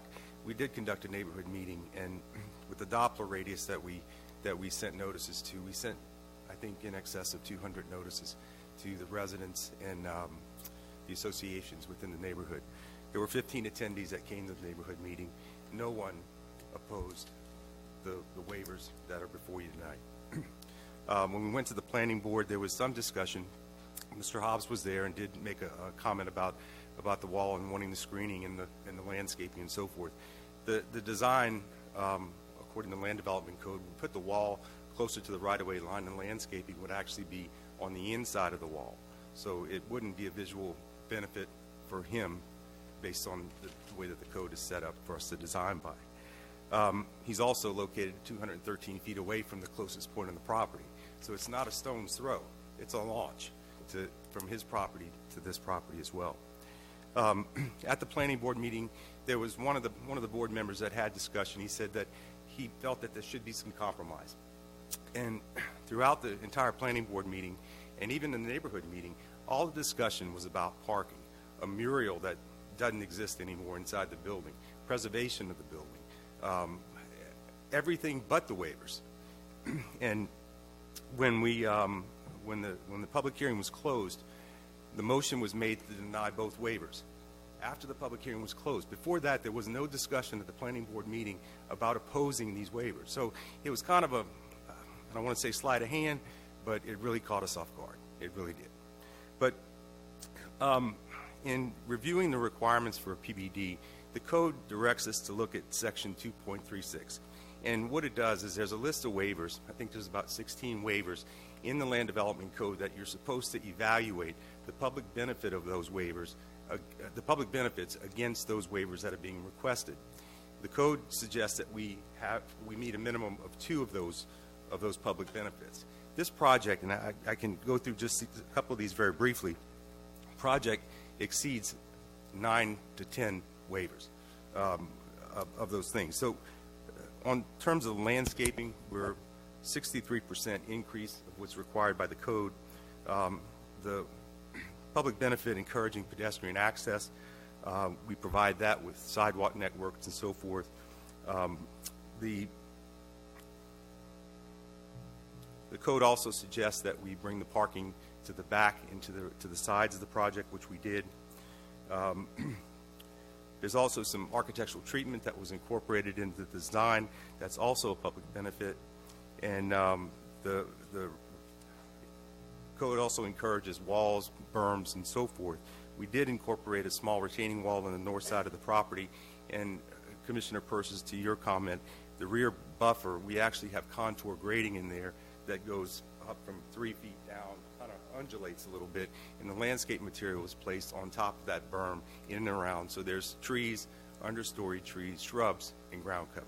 So it's a combination of all the above. The code also suggests that we can look at alternative public benefits, and this particular project has 4 alternative public benefits. One is obviously the redevelopment of new inventory in the overlay district, the redevelopment of a blighted structure, the 36 additional parking stalls, and the last is a public safety issue. The site currently has 9 points of access. We would be reducing that down to 2. So those are part of the review criteria that the code directs the commission to evaluate in looking at these types of PBDs. The other item I wanted to suggest is that this being in an overlay district, the downtown overlay district, it suggests that we design based on an urban theme, and it's I'm going to paraphrase some of these items under the description of the downtown overlay district. It encourages pedestrian-oriented downtown, mixed uses, and so forth. You can't meet the intent of the overlay district by building barriers, by building walls. You can't do it. It's a complete conflict, and that's what I think Steve was alluding to earlier. This is a unique district, and it should be looked at and evaluated in a unique way. So my request is to amend Resolution 1925 to support the waivers as presented before you, and if there's any questions or comments, I'd be happy to answer those. Any questions for the applicant? Yeah. Commissioner Selby. Joe, just kind of go over for me one more time what you're proposing. You want the 30-foot, or you're proposing a 30-foot landscape buffer, then the parking. We requested the intensity value of the residential versus the commercial requires a level 4 buffer, which is a 30-foot buffer. We requested that be reduced to 15. We provided all the landscape material for a 30-foot buffer and then some. So we exceeded the land development code requirements for all perimeter buffering and all on-site landscaping. The other request is to not construct the wall. We're talking about John Adams accessing this site for parking. We start building walls, how are they going to access it? They're going to have to go all the way around A1A. And the wall would run from property line to property line, north-south. On the west side of the property. That's correct. Yeah. And I like the mayor's suggestion. I would be more than happy to talk to the property owner and consider installing some type of a fence on the residential lots. Because if we construct parking on Florence, then we're going to construct a sidewalk and we're going to encourage public use. So I would be more than tickled to present that. And we're also in a position to work with Public Works if there's a need to dedicate additional right-of-way to build a 5-foot sidewalk as opposed to a 4. We're in. We'll support that. So this property owner is very, very unique. He's been overly cooperative. The relationship with Stonewoods is hand in hand. The relationship with John Adams and his company, hand in hand. So, and I think we would approach that for the entire district, all businesses. So it's 15 feet, from 30 feet to 15 feet, no wall, and what's the third one? Outdoor display. Oh yeah, right, okay. Now, and so just look, you're very competent. So there's no way to move the building forward or to skinny up the driving aisles or anything like that to make the landscape buffer 30 feet instead of 15 feet? Commissioner, it's building setback, sidewalk buffer, parking, everything's to the minimums, and it's really a function of the way it laid out. And you know, when talking with staff early on in this process, recognizing this urban core and this redevelopment district and so forth, we felt that it was a good idea because the walls are just going to create barriers. We're going to have pedestrians walking behind walls. It's not a good mix. And have you looked at this idea of one-waying Florence and adding these on-street or adding the street parking spots and then the sidewalk? Have you looked at that at all? Yes, we did. We looked at it with staff, and I've reviewed the exhibits that they prepared. I think there's a deficiency of a foot or so to meet the city's standards on sidewalks and so forth, and we agreed to work with them to support that as well. And so does that mean that the Florence would most likely be one-way south? Correct. Parking would be on the west side, driving lane, and then the sidewalk would butt up to your landscape area. That's correct. Okay. And you're willing to cooperate with the city to provide that foot that they need, that we need? Yes, sir, we are. Okay. And again, Mayor Partington, that's an admirable suggestion to put the fence behind the residential. I mean, these are the rear yards of these homes. They front on Lucky Street. They don't front on Florence. So it would be a compliment for the city's improvements if they do go forward and turn that into one way to screen the rear of these yards, and we would definitely be willing to consider that as well as an alternative. I just don't know with the sight line if that would satisfy Mr. Hobbs's concerns or not, but I guess that's something we could figure out. Deputy Mayor Kent. How long has your client owned that property? I believe a little over a year. Why is it in such bad shape? Why do I have residents calling me complaining about the deplorable condition it's in and code enforcement's dealing with it? Why are we dealing with it? If they've owned it for a year, why not when he owns it be that neighbor that cleans it up and makes it look presentable, because it's rough? I think he expected to be through this process by now, to be quite honest with you. And the condition of the structure, I've toured it inside and out. It's in pretty bad shape on the interior. And when Mr. Limeran owned the building, they concluded the same thing, that it was not repairable. So what we've done, we've initiated the testing requirements that are required to proceed with demolition of the structure. We did the nuisance evaluation for rats and so forth. Right. And we also are proceeding with an environmental study for abatement of the structure to remove the asbestos. Once those test results are complete, we would proceed with demolition.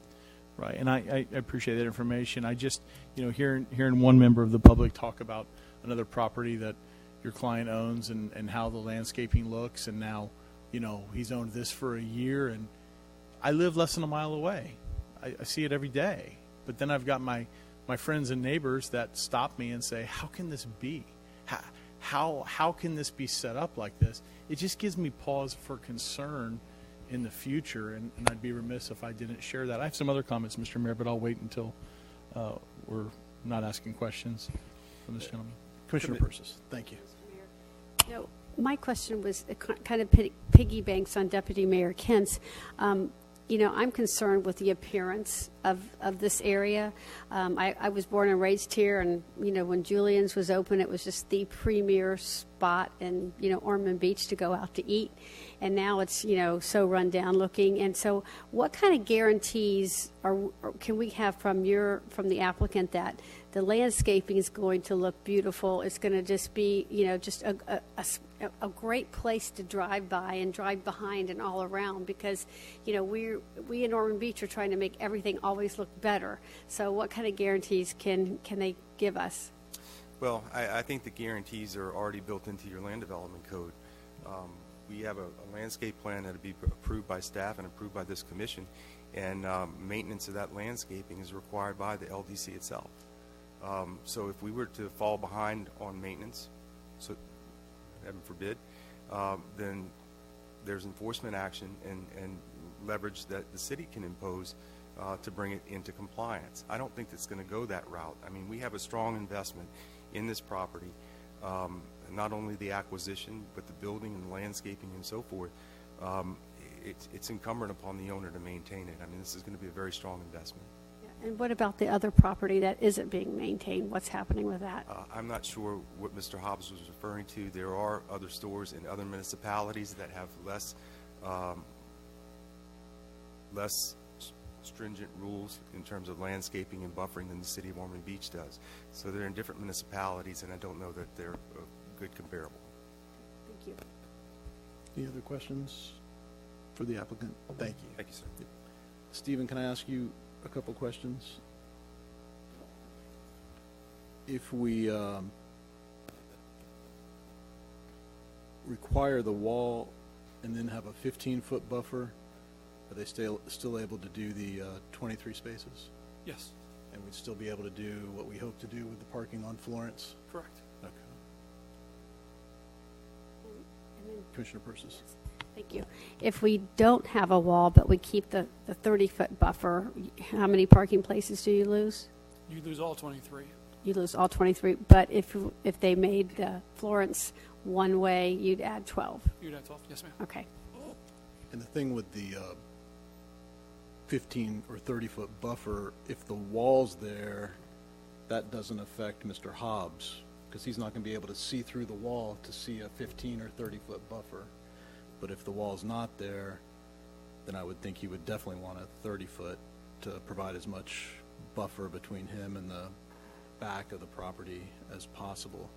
So that's why I brought that up. If somebody wanted to make that amendment, and then we haven't even talked about outdoor storage. But thank you, Stephen. Any other questions for Stephen? Deputy Mayor. Yes, Mr. Spraker. So 30-foot buffer wall, where we're going to put the vegetation. Something that I lean towards that I like a little more is 30-foot buffer, no wall, vinyl white PVC fence. Let 15 feet of the buffer be on the property owner's side. Since we're talking about spending real dollars on Florence, making it one way, and we're going to have a sidewalk, and our residents will be walking to go to different businesses up and down that sidewalk, and you want an extra foot, 14 foot on the other side, okay? So a 29-foot buffer instead of a 30-foot buffer. That way you get your extra foot for the sidewalk. That vinyl fence is there that will look great with the palm trees and other bushes that they're going to put. I like that. And then if we want to talk about the outside storage, unless someone can convince me, I'm a big no on the outside storage there. As far as losing 23 spots, I kind of look at it like I drive up and down and look at gift shops all the time. I've never seen one full ever in my life. So, if we can provide the on-street parking on Florence, if we can be a good neighbor and have 29-foot buffer, if they can put, I try to help them out by not saying a wall, but a white vinyl fence, not a wooden fence, but a white vinyl fence, one that will last 100 years. I'm more along that route, Commission. Deputy Mayor Kent, what do you mean by a white vinyl fence?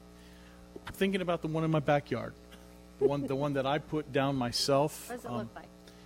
I'll pull one up here and show you. It looks rather nice. Let me jump onto Google and pull that up. 1 second. Yep.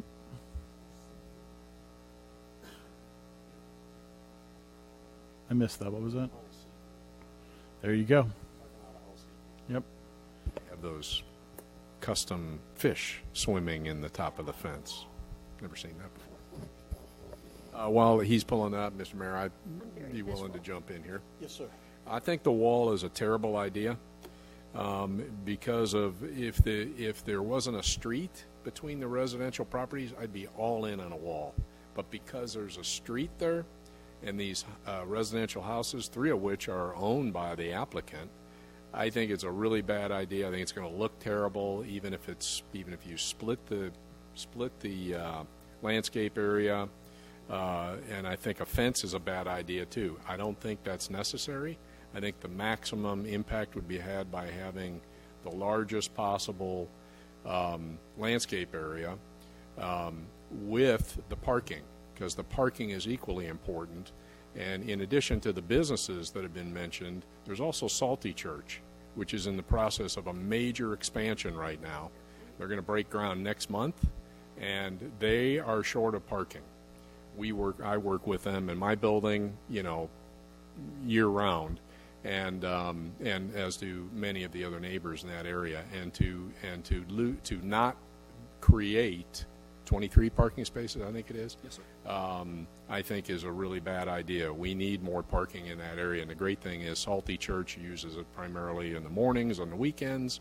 You got nighttime business from the restaurants, and then daytime business from Adams Cameron and the flower shop and the surf shop and so forth. So I can support all 3 of the requested waivers. No wall. I don't have a problem with the outside display. I think people, we're only talking about, I think it was a 4x8 area, yes, 2 4x8 areas. So, I think people expect that in front of a surf shop. That we already approved that for the one on Granada. We approved them putting 2 surfboards out in front of it. So I don't have a problem with that, and especially in light of the fact that we're talking about a potential sidewalk there, which if it will, I sort of liked Mr. Adams' suggestion that we maybe tie this into this project so that there's no question that we want the one-waying of Florence and this sidewalk to happen as soon as possible. I could support that also. Can we do that?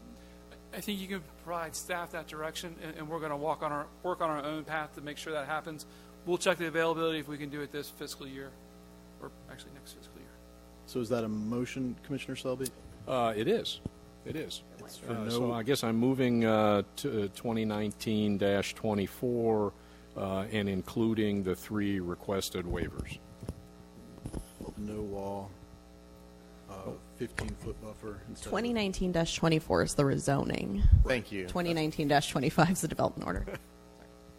You meant 2019-24, correct? Yeah. Yep. I did. Of course.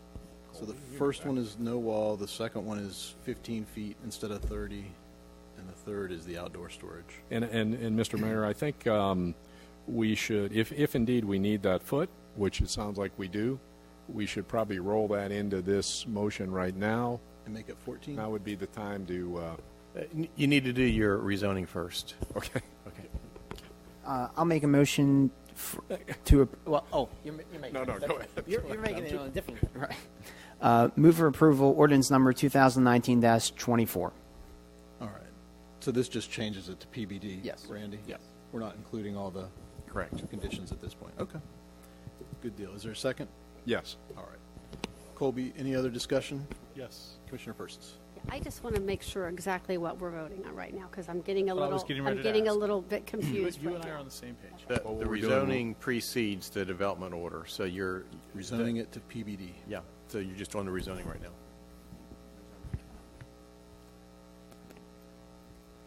So once we have the PBD zoning in place, then we can do the back and forth as far as what the motion ends up being. All right. Any other Questions or concerns? Colby, please call the vote on 2019-24.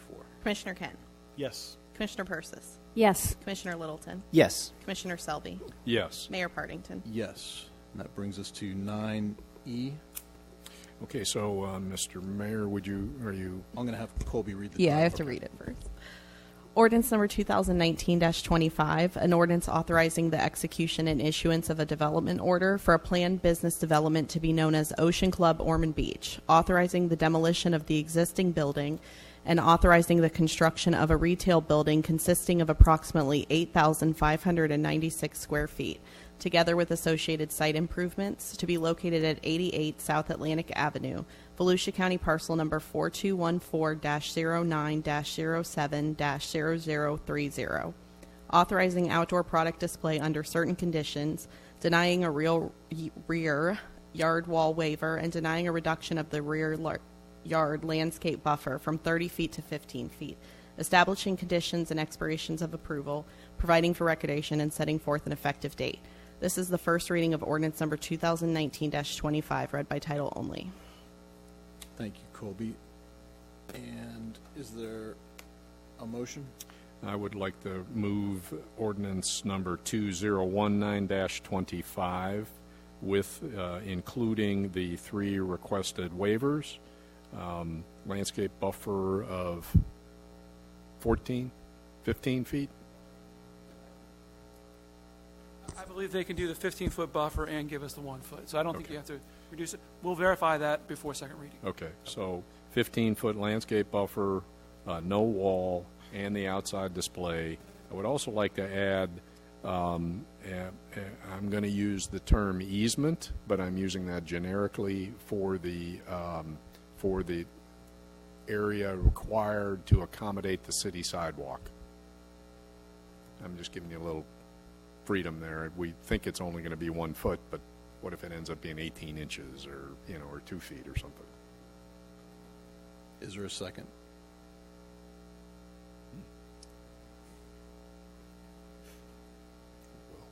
To that motion.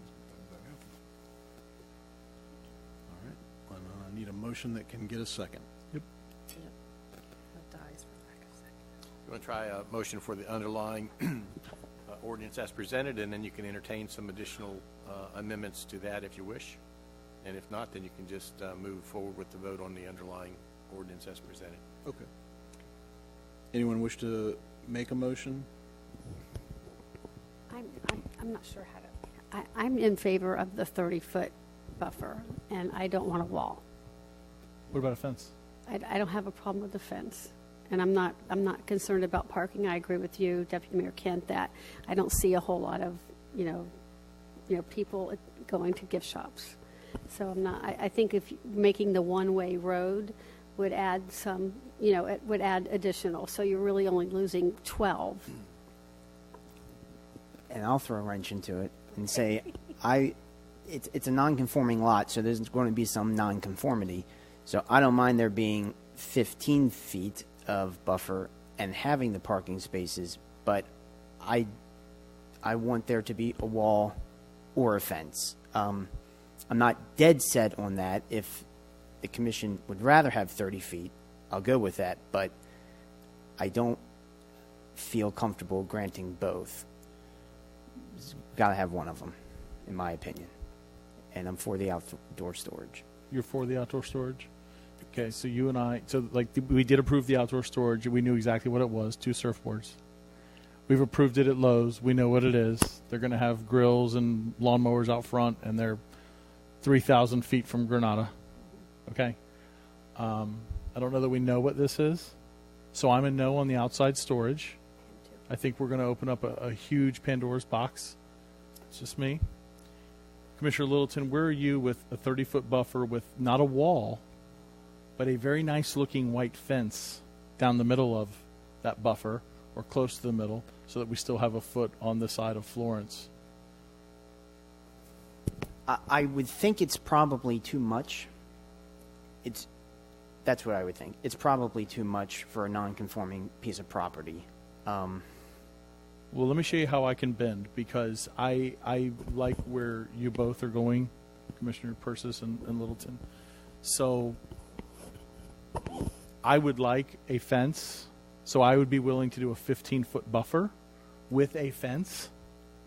And I'm still sticking with fence because I think it actually could look as good as a masonry wall that they're going to put there.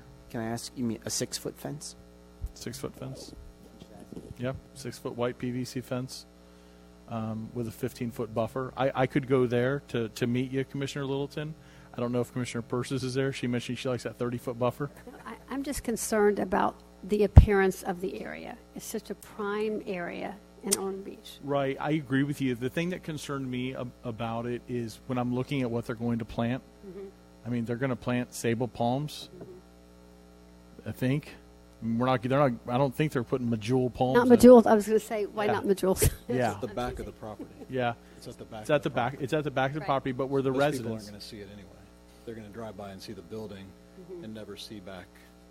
But to those where that is. residents are going to see that when Yes, they go by. those residents who live there Yeah. will see it. So it's whether they're seeing 15 feet or 30 feet of it. Exactly. Yeah. Well, I believe Mr. Hopkins said they was going to plant 30 feet worth of material in the 15-foot buffer. Is that correct? Did I get that right, Joe? Yes, sir, that's correct. It's actually a 63% increase of what the LDC requires. Right. So if I'm hearing this discussion, if we're in agreement on a 15-foot buffer, then we don't lose the parking spaces, which that gets my support, and I'm okay with a white fence. That's fantastic. Great. Then you and I are on the same page with that then. We keep the parking. We have the 15-foot buffer. We've got the white fence, and we're where are you on the outdoor storage? Because I think you and I are off on that. So what's the main difference between the 15-foot buffer and the 30-foot buffer? Well, if you go to a 30-foot buffer, you lose all the parking spaces on I know, the but backside of the building. what's the appearance going to look like? Well, you're going to get all of the material that would have been in a 30-foot buffer. It's just, it's not as deep. It's not as deep. So from Okay. the street, Florence Street, you know, towards the ocean, instead of being 30 feet deep, it's only going to be 15 feet deep. And Mr. Mayor, if you don't mind with the flexibility here, the thing that why I'm trying to get away from that is that when you do that, then the property owners are going to just see the back of that white fence, which actually is an improvement, I think, from what they're looking at now. But if we kept the 30-foot and put that white fence in the middle of it, then both sides would see the beautiful trees that they're planting and the shrubs and the grass and all of that stuff. It would be aesthetically pleasing for both sides when you're looking at it, the residents and the customers coming in to the gift shop. I'm definitely in favor of that. All right. And I'm at a 15-foot buffer with the 6-foot white fence, saving the 23 spaces, and I'm okay with the outdoor storage. So We need one display, outside display. I'm concerned we don't know what they're going to display. That's my issue too. I'm not sure what they're going to put. Are they going to put, back in when I grew up here, they put seashells outside. They put a big display of shells. that's what they indicated, T-shirts and seashells. Stephen, are there restrictions on what they can display? In past special exceptions, we have delineated the area but not the materials that goes in there. For example, Lucky's will change what produce or what goods they're providing in that area. So we usually have a yellow line that they can put whatever they deem appropriate in that yellow line. And the applicant may be able to tell you what they're intended to put in that area.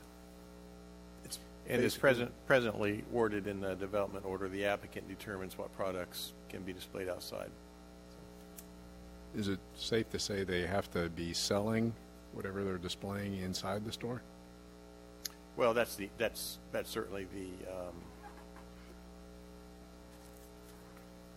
certainly the inference of the condition, but it could probably be worded better.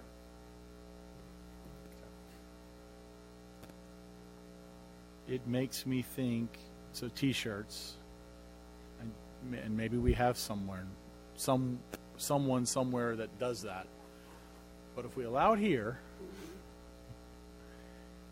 Why aren't we going to allow it everywhere? Maybe we are. Maybe some members of this commission feel like that's the route we should take. I think it's a look that we don't want. It doesn't make us look better. I think it makes us look worse. So I'm a big no on the outdoor display. Me too. Okay. All right. Is there a third person against it, or Mr. Commissioner Littleton, you still for it? You're still for it, and I think I heard you said you're for it, and I heard Mayor, you still for it? I don't have a problem with it. There's three for that, so I'll be voting no on this, however it comes, because of that. So that's a no for me. I just can't do it. That's all right. I need a So motion. You need a motion? All right, I think I got this. I'd like to move ordinance 2019-25 with the addition of the previously excluded waivers, a 15-foot landscape buffer, 6-foot vinyl fence, outside display in the determined 2 areas, and an easement to accommodate the city sidewalk. Is there a second? I second that motion. Any further discussion? Colby, please call the vote. Commissioner Littleton, Yes. Commissioner Selby, Yes. Commissioner Kent, No. Commissioner Persis, No. Mayor Partington. Yes. And that brings us to 9F. Ordinance number 2019-26, an ordinance of the City Commission of the City of Ormond Beach, Florida, vacating a portion of Flagler Road south of Broadway Avenue and abutting Volusia County parcel number 3136-01-070-0010, repealing all inconsistent ordinances or parts thereof, providing for recordation and transmittal, and setting forth an effective date. This is the first reading of ordinance number 2019-26, read by title only. Stephen, is this the same speech you gave us last time on F, G, and H? Yes, sir. Okay. Anybody have any additional questions on those? Thank you. I have no cards. I just need a motion and a second on 7F. Move approval, 7F. Second. Did I say 7? I meant 9. No, I follow what you Am I said. I'm sorry. confusing you, Move Colby? No, you're good. Move Okay. approval 9F. Clean it up. Second.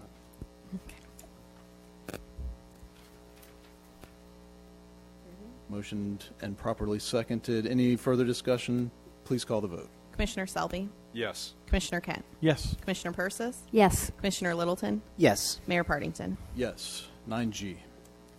Ordinance number 2019-27, an ordinance of the City Commission of the City of Ormond Beach, Florida, vacating a portion of Gower Street between Flagler Road and the Florida East Coast Railroad, repealing all inconsistent ordinances or parts thereof, providing for recordation and transmittal, and setting forth an effective date. This is the first reading of ordinance number 2019-27, read by title only. Thank you, Colby. I don't have any cards. Move for approval. Second. Any discussion? Please call the vote. Commissioner Kent, Yes. Commissioner Persis, Yes. Commissioner Littleton, Yes. Commissioner Selby, Yes. Mayor Partington. Yes. 9H. Ordinance number 2019-28, an ordinance of the City Commission of the City of Ormond Beach, Florida, vacating a portion of Magnolia Street between Flagler Road and the Florida East Coast Railroad, repealing all inconsistent ordinances or parts thereof, providing for recordation and transmittal, and setting forth an effective date. This is the first reading of ordinance number 2019-28, read by title only. Thank you, Colby. I don't have any cards. I'd like to move ordinance 2019-28. Is there a second? Second the motion. Any discussion? Please call the vote. Commissioner Persis, Yes. Commissioner Littleton, Yes. Commissioner Selby, Yes. Commissioner Kent, Yes. Mayor Partington. Yes. And with that, we will close the public hearings and move to 10A. Ordinance number 2019-22, an ordinance amending Chapter 11, Health and Sanitation of the Code of Ordinances by establishing a new chapter to be captioned Health, Sanitation, and Environmental Protection, by establishing Article 2, Environmental Protection, including sections thereunder to be numbered and captioned as follows. Section 11-14, Authority, Legislative Intent, Purpose. Section 11-15, Definitions. Section 11-16, Distribution and Use of Plastic Straws and Stirrers prohibited on city-owned property. Section 11-17, Exemptions. Section 11-18, Distribution and Use of Plastic Straws and Stirrers in Restaurants. Section 11-19, Public Education Program, Voluntary Compliance Initiative, by prohibiting the distribution and use of plastic straws and stirrers on city property, encouraging all people, restaurants, and commercial establishments to discontinue the use of single-use plastic straws, single-use plastic stirrers, and polystyrene and polypropylene products to the practicable extent possible. Establishing a public education and public awareness program, repealing all inconsistent ordinances or parts thereof, and setting forth an effective date. This is the first reading of ordinance number 2019-22, read by title only. Thank you. And I do have a few cards. We'll start with Amelia Scott.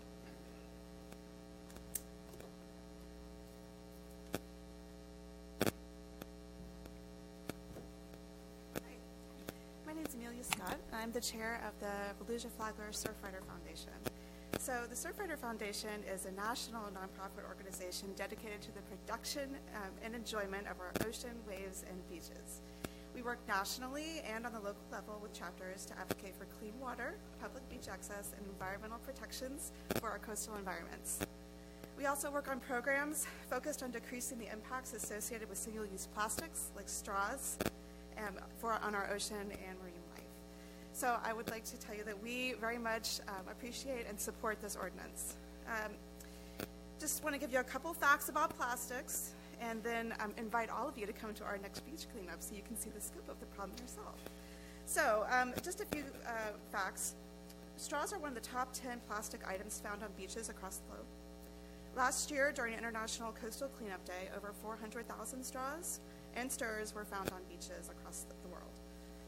Plastic doesn't biodegrade. It photodegrades into smaller and smaller pieces, which get ingested by marine and land animals and go into our food chain. And plastic straws cannot be recycled effectively. And I just want to make a quick note on plastic straw alternatives. I know that there are a lot of new alternatives that are out there that are called compostable. I just want to make a note about those as you're considering this. Many of those items are actually not compostable under normal conditions. They're compostable under very, very strict guidelines and an industrial composter. There are no industrial composters in Volusia County, so for all intents and purposes, those act as though they are plastic. So I wanted to just make sure that that is kept in mind as well. So we think that this is part of a growing movement nationally and internationally to reduce the use of single-use plastics, particularly straws. And again, I would invite anyone to come out to our next beach cleanup to help see the scope of the problem. And I will tell you that the statistics I read are national or international statistics, but when we go out and do a beach sweep-up, we do keep track of all of the tallies of what type of trash that we're picking up. We weigh it and categorize it, and we do keep records of all of that are made available to the public. So we'll be glad to share that at any of these meetings as you're considering this. So thank you very much. Thank you. Yep, appreciate it. Suzanne Schreiber.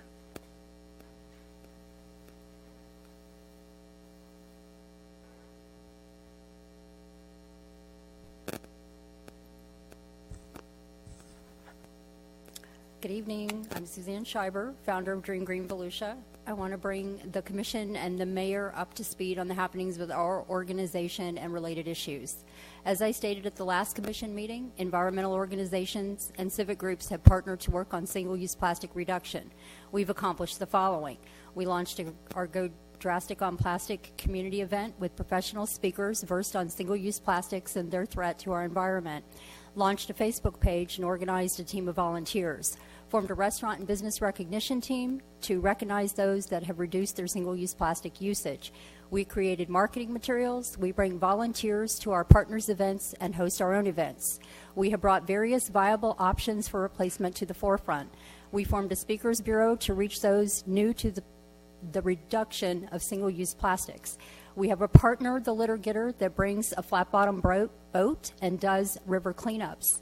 we have been asked to speak in local city commission meetings, and we have discussed viable solutions with Volusia County schools to reduce single-use plastics in the school system. We are working with the City of Ponce Inlet to educate the citizens. We produced a business model for a City of Daytona Beach commissioner, and we'll be presenting it to the City of Daytona. It is also good for any city. In some cases, Volusia County businesses and citizens have begun to purchase commercial compostable items to replace single-use plastics, as the previous speaker just said. We applaud their efforts towards going green. Commercial compostable items require a commercial composter working at a high rate of heat to break down the products. The state of Florida does not have a commercial composter. The way it works now is that all commercial compost items go to the landfill. Our grassroots organization is at the forefront of the issue in Volusia, and we are eliciting your help. The only way this is going to happen is for elected officials to understand the problem. Commercial composting brings many benefits to the community. In addition to commercial compostable plastic replacements, think of reducing 40% of your waste in food scrap composting. Discussing waste and waste management is not a glamorous topic. However, the time has come to change what is within our grasp. Widespread composting is achievable. Because we do not have it in Volusia County, it seems as if it is thinking out of the box. Well, then I'm challenging you tonight to think out of the box. Once upon a time, single-use plastic reduction was thinking out of the box, and yet here we are tonight. Thank you to Commissioner Persis. Thank you for your consideration to these environmental issues. We support the city in single-use plastic reduction. Every individual matters and makes a difference. I'm asking those in the chamber this evening to please think about how you can reduce your own plastic usage. Thank you. Thank you. Rick Bohm.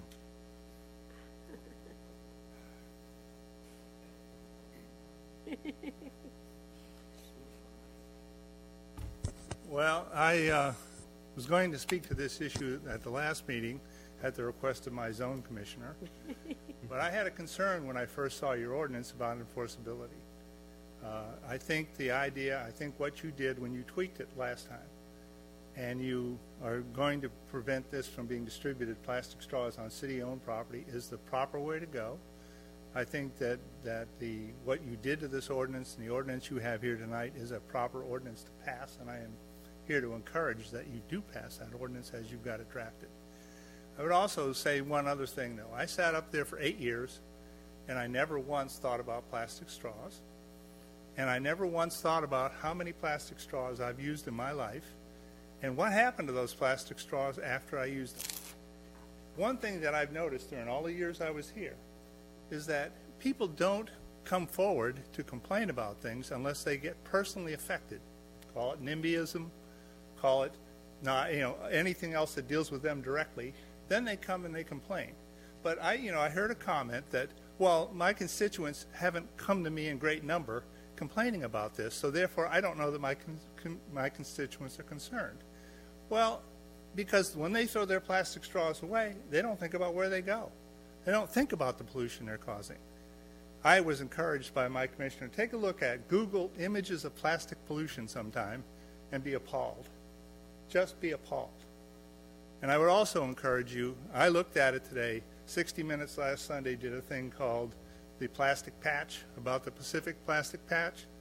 You take a look at that and you will be appalled. You will be, the amount of plastic that is used to pollute the environment in this world is incredible. And somewhere somebody has to start, and this is a start. This is where you need to go to begin it. And I strongly encourage you to continue to look at it. I think bags are next. I think you should look at plastic bags next, because if you look at those pictures, you look at underwater pictures of these bags floating on marine animals, and you look at, my wife had a picture of a plastic straw up the nose of a sea turtle. It's really easy. You just Google it, and there are hundreds and hundreds of sites. This is a major worldwide problem. This is a start. Ormond Beach is making that start. I encourage you to adopt the ordinance and look at other things that you can do to ban the use of these plastics in the city. Thank you. Thank you, Commissioner. David Buono.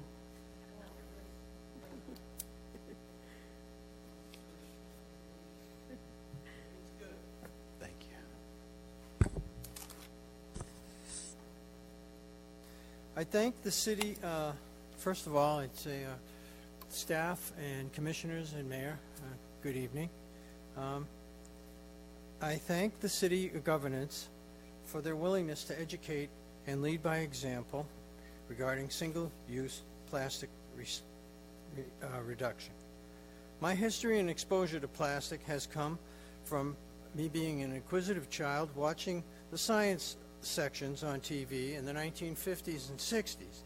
Plastic production and new plastic formulas promised to change the world, mainly by substituting plastic, a pure, inert, and benign product, for the older construction and fabrication technologies. It was the future. Plastic was king. Now coming full circle, issues with single-use plastics, such as a very long life in the environment, no recycling value, chemicals that are quite dangerous added to enhance the plastic, and careless disposal has become a worldwide issue and begs reduction.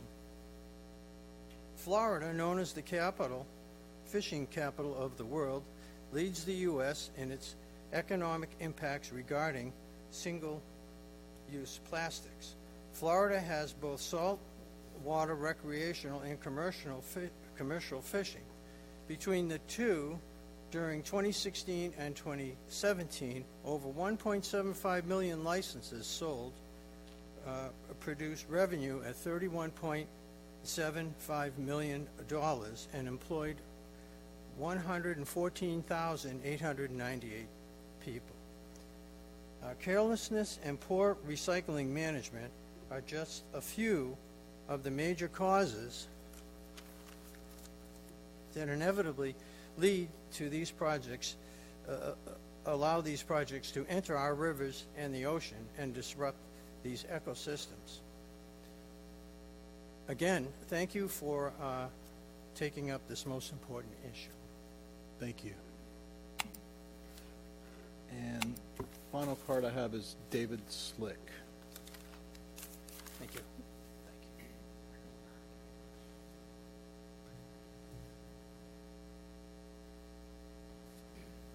We'll swim upstream here for a little bit. Good evening, commissioners. Good evening.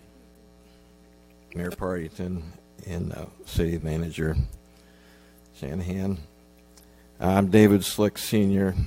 I reside in Ormond Beach on John Anderson Drive. I'm also the CEO of Command Medical Products, and we are a manufacturer of disposable medical products and a user of many millions of single-use plastic components that help to save lives every day.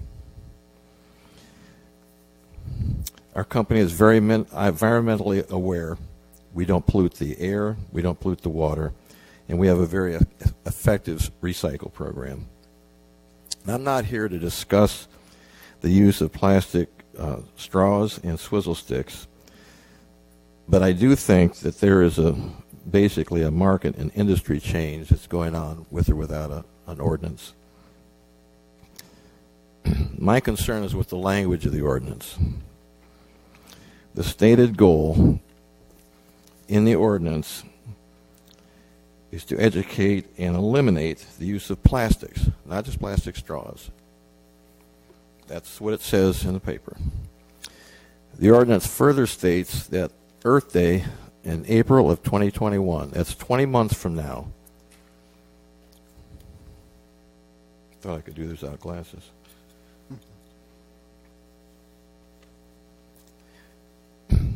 That agencies in the city will completely eliminate the use of all single-use plastics. That's a very broad directive.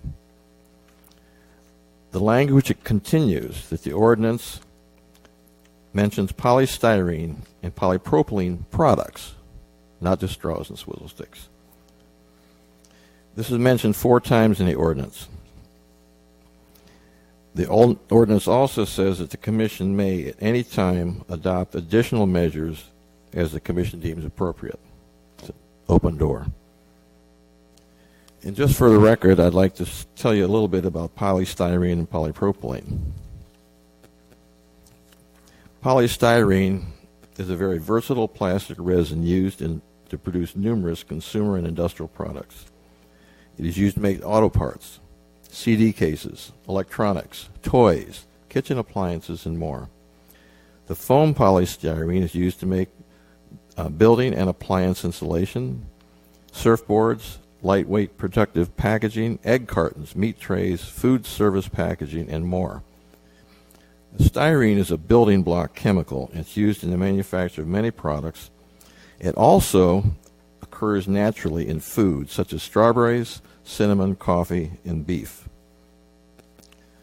Polypropylene is the biggest used plastic. It's consumer products, plastic parts of various industrial uses. David? And today it's the most used. I gave you a few extra seconds for a glasses allowance. Well, the only thing I'd like to add, sir, is that I admire the city and the commission for having a strong environmental mindset, but I think the ordinance still needs work. Thank you. I appreciate that. And I was, looking at a couple different ways that we could address your concerns. 1119E, which is on packet page 886.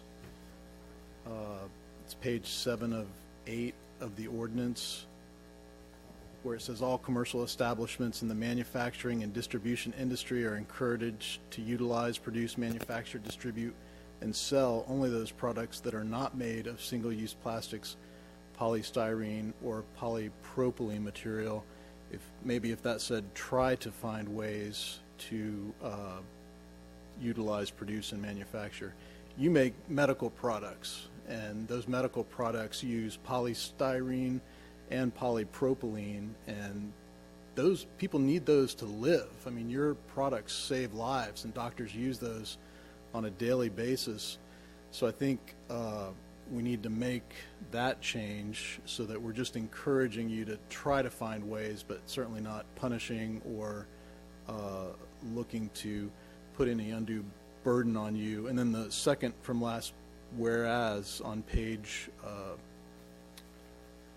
3 of 8, that's packet page 882, it says, whereas the City Commission encourages all people and commercial establishments to fully and completely discontinue the use of single-use plastics, stirrers, straws, and polystyrene and polypropylene, if we could add an exception where medically necessary or no other viable alternative to the polystyrene and polypropylene currently exists. If somebody wanted to make a motion to amend, I think that would pretty much cover it. Randy, would that, we may have to come back for another first reading, I don't know, but. Mayor, if I might. Commissioner Selby.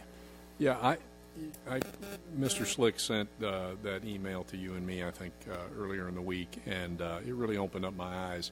One of the things that I think government, I was going to say frequently, but occasionally engages in or triggers the law of unintended consequences.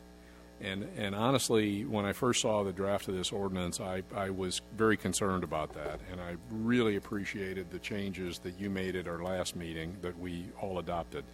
But as I go through this further, I really, if you look at the very first paragraph of the proposed ordinance, it says the Ormond Beach City Commission has determined that single-use plastic straws, single-use plastic stirrers. Then it mentions polystyrene and polypropylene articles and similar plastic items are neither readily recyclable nor. Well, I don't even know what that means. Honestly, I don't even really know what polystyrene and polypropylene is, and I don't know what all the things it's used in. I don't have any problem. So my recommendation is maybe just a little broader, but I think in the similar nature of what you're saying, that we eliminate every reference in this proposed ordinance to polystyrene and polypropylene. We leave in there single-use plastic straws, single-use plastic stirrers, because everybody knows what that is, and that's really what we're trying to address at this point. And so then they're actually on the next, under definitions, there is a definition of expanded polystyrene, which You know, I mean, I had to Google some of these things to see what they were, but I don't know where else. I don't know where else this stuff is used. And Mr. Slick's example is perfect. I also thought about, so there's also a definition of polypropylene, and there's a definition of polystyrene. And I think we should eliminate all three of those definitions. And then, and I think my pagination is a little different than yours because it could be. I'm coming up with different page numbers when you were referencing things. And there's one other thing that that has caused me that I wanted to raise to us. One of the things I liked about what I thought we were doing last week was I thought that we were leading by example, and I like that. But as I read this more closely, we're not leading by example. What we're saying is, what this ordinance says is that we won't allow any of our contractors or any of our special event businesses that do business on our property to not use single-use plastics and single-use stirrers. But we're not saying we're not going to do that. Now, staff has already started to do that because we don't have bottled water anymore. We have glasses and we have pitchers, and so they've already begun to do that. But I would like to have this ordinance affirmatively say that the city of Ormond Beach, we won't do that. So I want to strengthen it in that regard. And then I had just one other comment, and it relates to what Mr. Slick said and what you were saying, Mayor, which is that, you know, we got a big push. We have Ormond Crossings. We have a huge opportunity to have some major employers in that. We have the Airport Business Park, where we're going to get the road built, and we're going to open up some new lots out there, and hopefully we'll have more employers. We're pushing for space industry jobs. I don't know, but I got to believe that there's plastic in satellites that go up in space, and that in all kinds of various things that are associated with that. And I sure don't want to be a part of condemning plastic when, in general, in the mass, when really what we're trying to do is we're trying to get people who are unnecessarily using single-use plastics for the consumption of food or drink. So I would like to make sure that we try to tighten it down as much as possible and not get not trigger the law of unintended consequences. Thank you, Commissioner. Commissioner Persis. I appreciate all the comments. What I want to say is this ordinance is not about trying to control what people do in hospitals, out in space. I mean, this is something that we're trying to do for our environment right here in Ormond Beach.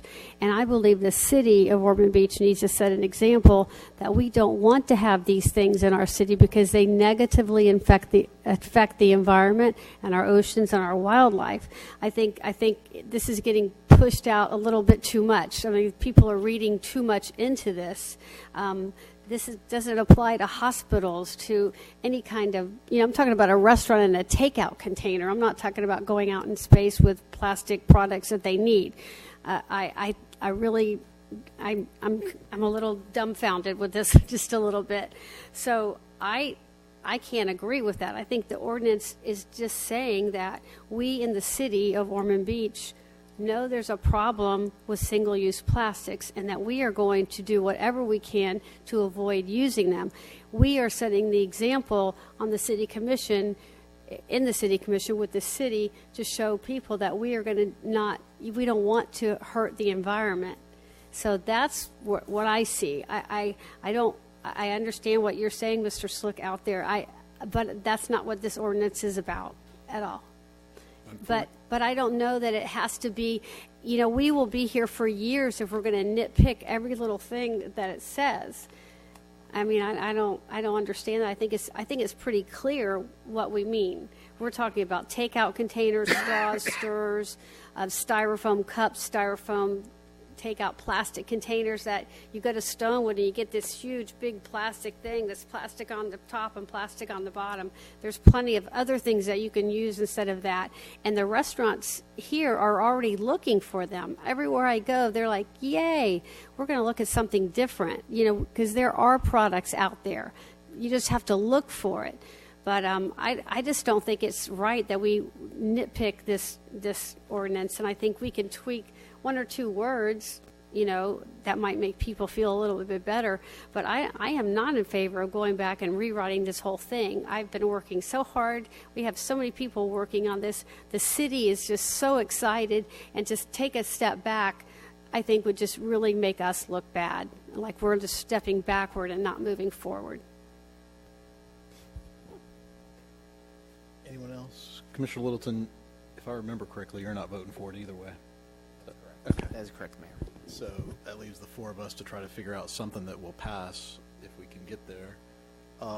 And Commissioner Selby, I'm good deleting polystyrene and polypropylene products completely from this, and we'll just use straws and single-use plastic stirrers. I think that's what most people thought this was. And then the city, if there's an affirmative statement that the city of Ormond Beach is the leader, I think the ordinance did that, but I'm happy to put an affirmative statement in there. Or we can do the changes that I suggested where it is not a burden on business, and it's more encouraging and trying to get folks to be educated by the city's programs and try to reduce, reuse, and recycle where possible. But if there's no viable alternative to that, particularly in commercial and manufacturing uses, I want to make sure we're not touching on those areas. Deputy Mayor Kent, what do you think? Honestly, I'm excited we're doing something. I think that the intention is out there, and that first step was taken. And I thank you for being that fresh blood. I thought that's where Commissioner Bowen was going with this, was that there was fresh blood with fresh ideas. And I understand both sides of it. I was appreciative 2 weeks ago when it seemed like, you were agreeable that we didn't want this to be heavy-handed on our businesses. We didn't want that. We want this to be a huge educational campaign. We would like compliance, and we're going to make sure on city properties that they are in compliance. So I don't think it's bad we're talking about it. I think this is one of the healthiest discussions I've heard tonight. Mm-hmm. And you and Commissioner Boehm and anybody else that's mentioned it is totally correct at how disgusting that floating island in the Pacific looks. And when you see animals entrapped in this. And I don't know that I helped you, Commissioner Persis, with where I am with it, but I am glad we're talking about it. No, and I got to tell you something else. I love that Mr. Slick, listen, yeah. He's passionate. And I don't know, I think every time you come in here, I think we hear your wife talk. We never hear you talk. And I thought, this is going to be something about art with plastic. I thought it was what we were going to hear, but I love your passion and fire for your business and the truth that you bring to it. And I don't think that's what we want to do. In fact, I heard the commissioner that developed this and brought this up say that's not what she meant to do. That's not what she thinks this is doing. This is, and I understand exactly what you're saying. Absolutely. So I think that's where Commissioner Selby and Mayor Partington are trying to impart some of their ideas on how we can still get this out there, but it takes into account people like Mr. Slick. So. But what I believe the ordinance says is that we would not use plastic straws and stirrers on city property, and we would not use them in restaurants. We are encouraging the restaurants and everybody else to stop using straws and plastic straws and stirrers and polystyrene. I'm getting getting a little unnerved here just for a minute. But like plastic cups and styrofoam cups, that's what we're trying to do. I think people are just reading too much into this. So maybe we need to simplify it. I mean, I don't know. Maybe it needs to be simplified. I think that's what we're trying to do. We're trying to just take out because we use these terms polystyrene, polypropylene. I think when we eliminate any references to those and expanded polystyrene, that we simple it down to straws and stirrers, and I also do think that we should add that the city, because let me read to you what it says.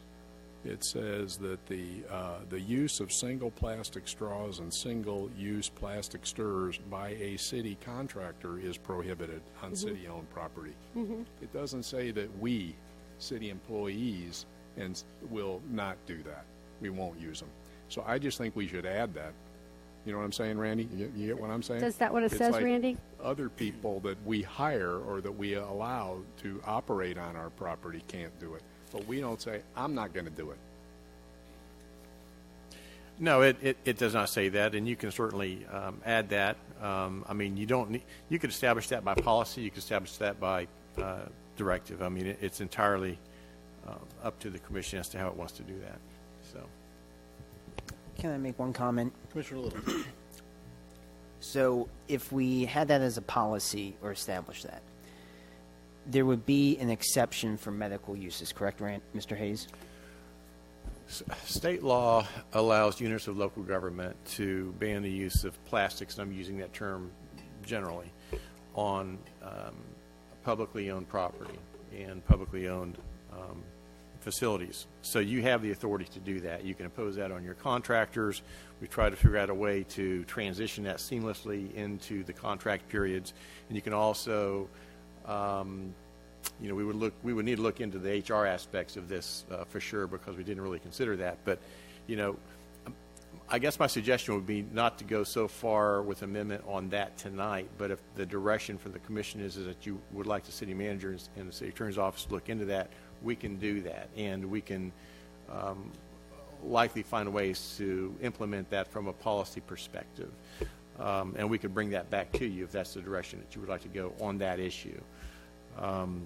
The other questions that Commissioner Selby raised, if you want to propose that as in the form of amendment, that's fine. We can do that and bring it back to you, as well as the suggestions that the mayor had offered as well. So the only regulatory part of the ordinance is the ban as it applies to city-owned property by city contractors. The rest of it essentially is just a policy statement. That's it. It's a toothless tiger, more or less. But it does state the policy of the commission in terms of the direction that you would like to see all people and all businesses go. That's your statement. So you all need to figure out how best you want to message that. And we'll certainly do our best to make this document reflect the wishes of the commission. I don't know if I answered your question, but... A motion to table or a motion to continue to allow you some time to clean up based on everything you've heard tonight? Well, we can do the amendments as you proposed. That's not going to delay second reading of this. If there's anything additional that you would like us to do and you would like to table it for that purpose, that's fine. We'll certainly follow your direction. But we can clean this up with the amendments that both you, Mayor, and Commissioner Selby have proposed and bring it back for second reading. Those aren't intrusive changes that would require second reading, so it's entirely up to you. I can go with that. I can support that. So you'd make a motion to amend? Yeah. I will make a motion to amend to delete the polystyrene and polypropylene references, as well as expanded polystyrene references and definitions in the ordinance.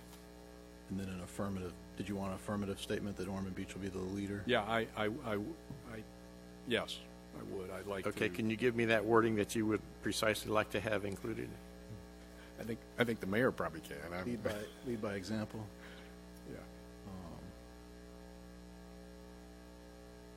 I think just a statement that Ormond Beach would lead by example, both with education and on city property and with city vendors. Okay. No, I think that's good. I mean, I think that's, we already have the public pressure out there, or the encouragement from, as Ms. Schreiber has stated, where they're out communicating with restaurants. So we got customers, we got civic action, and then if we lead, I think that's a great example that we're setting. So I'm all in on that. And Commissioner Selby, if I can ask, does your motion also include the proposed amendments that the mayor had suggested? Well, are they necessary at that point if we eliminate the references to polystyrene and polypropylene? The reason I want to do that is we don't know everything that is made out of that. Right? No, I understand. I just want to make sure that this reflects what you want it to say.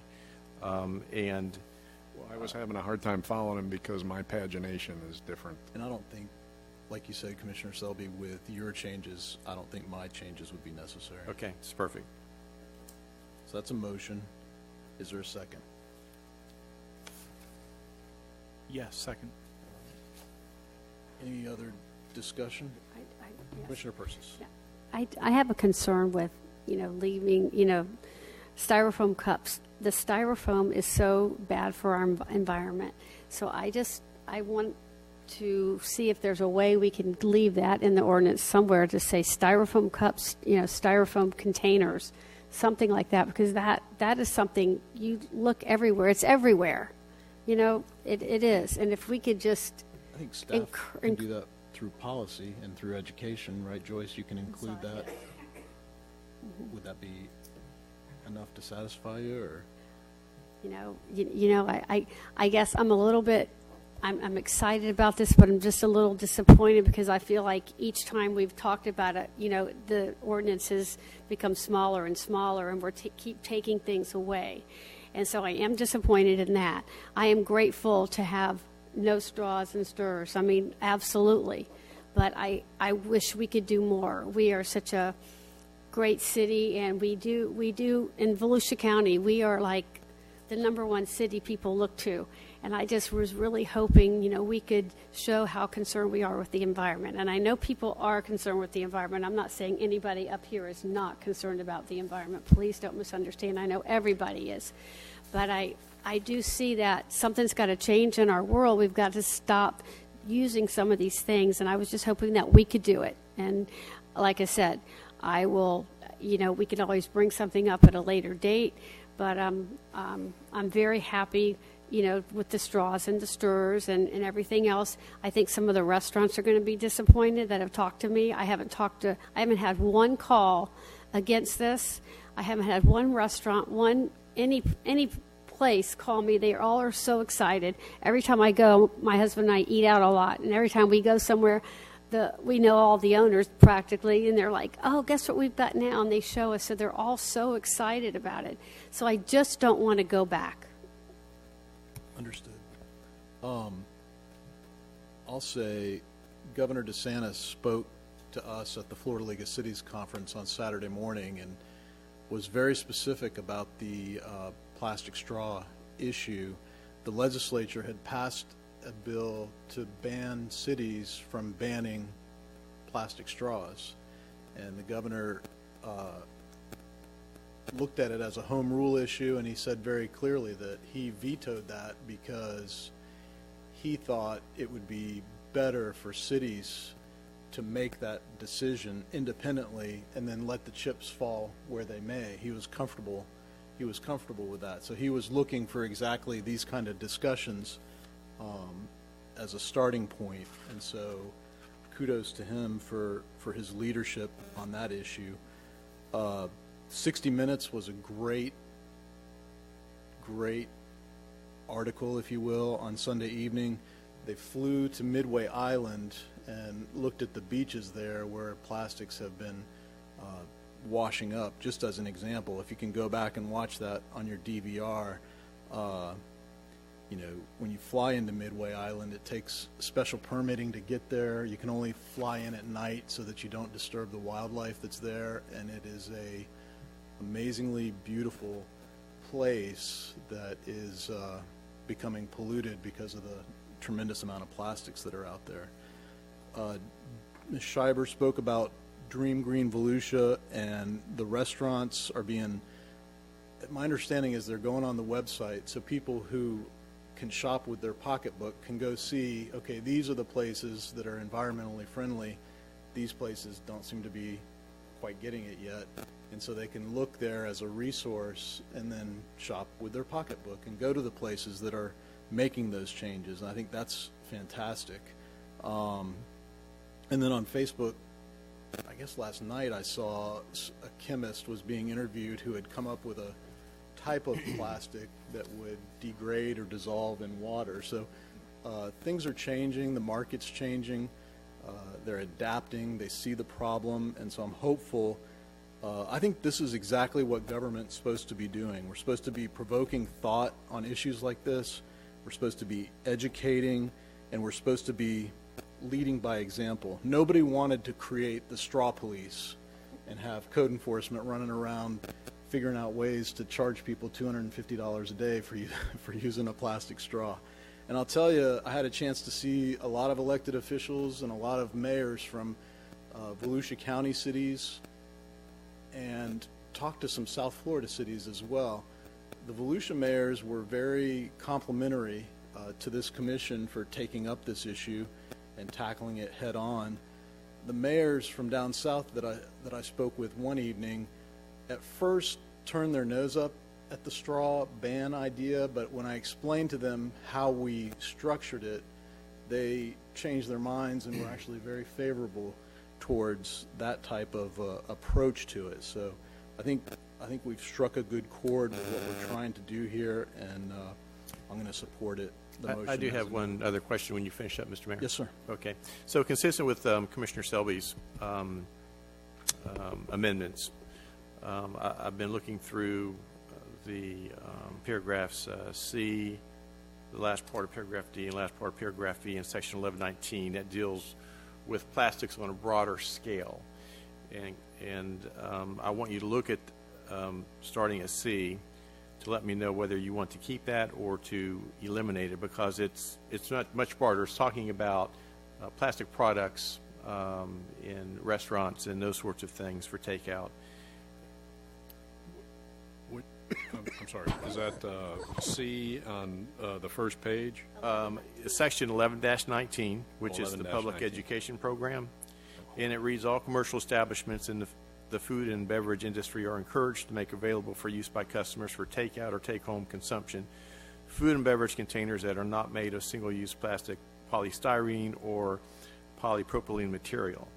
So, yeah, my motion would strike polystyrene and polypropylene. okay, and then skipping down to the next paragraph, D, the latter portion that reads, and are encouraged to utilize articles or containers for serving food and beverages that are not made of single-use plastic, polystyrene, or polypropylene material. Right.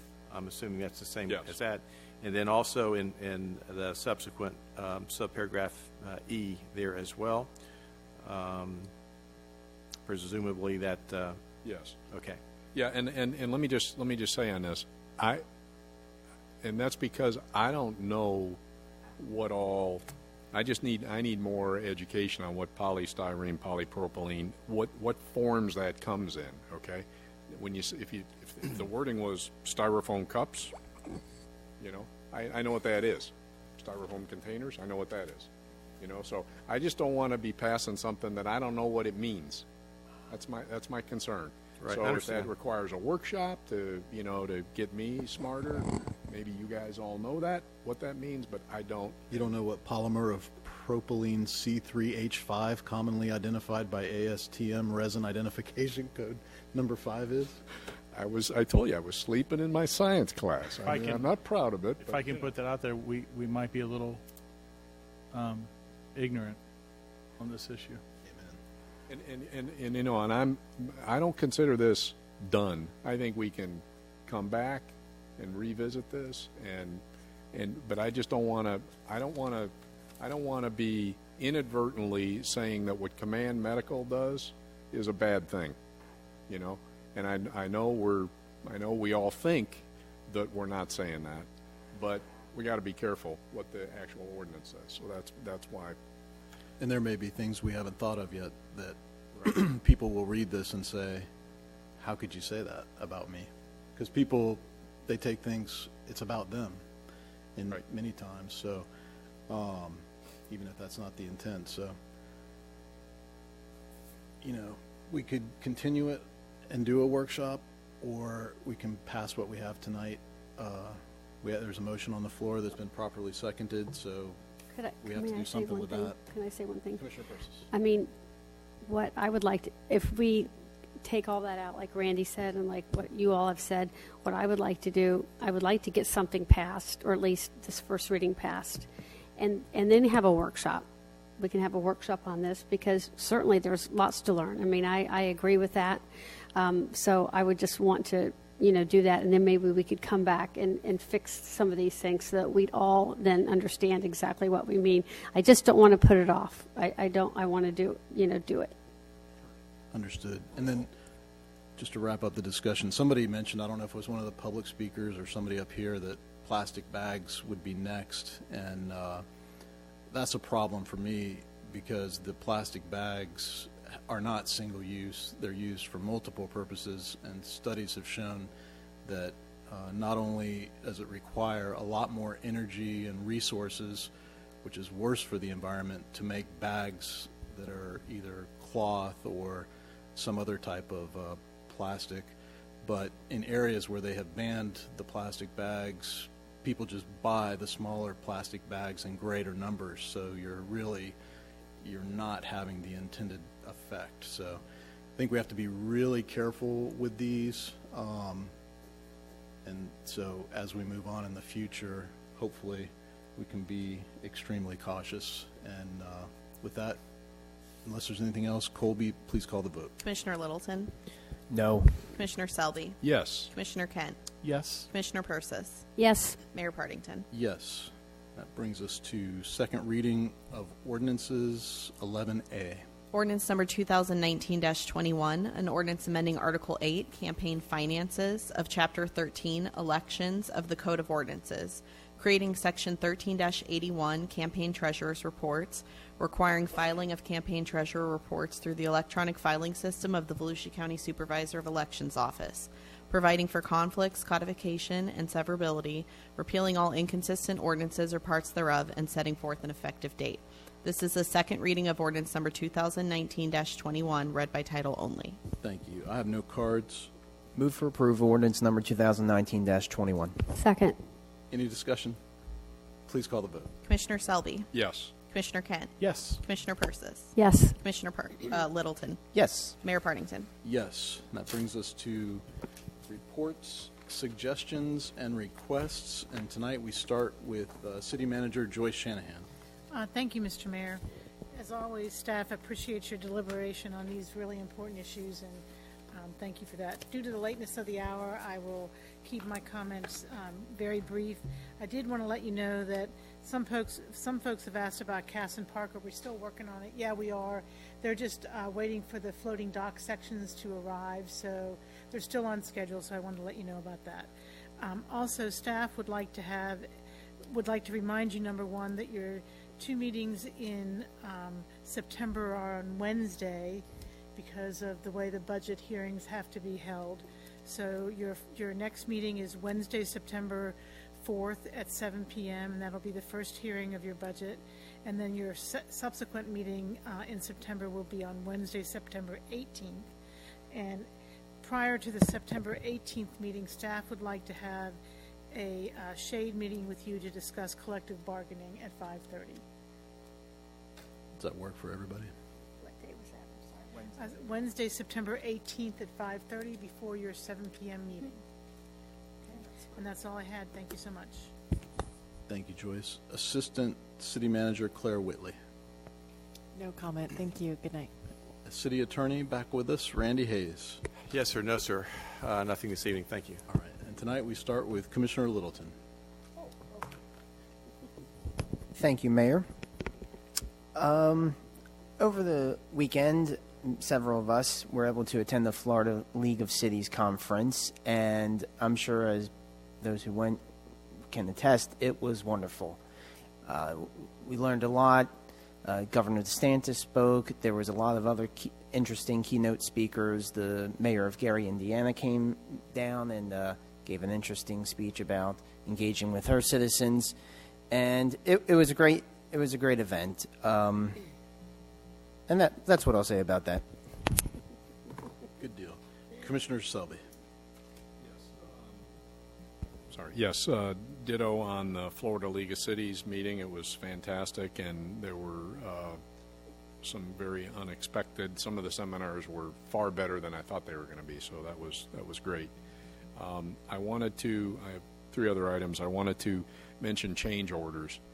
We had a discussion at the last meeting about I prefer to talk about change orders in general, and in that particular case, it occurred to me after the meeting that there were potentially at least 4. If we want to have a serious discussion about change orders, we need to drill down on why does a change order happen, and in that case, I think there's potentially 4 different parties that could be involved. One was the company that did the drone footage of the water tower. Second is purchasing, or the people in the city that actually draft the documents that our contractors bid off of. Third would be the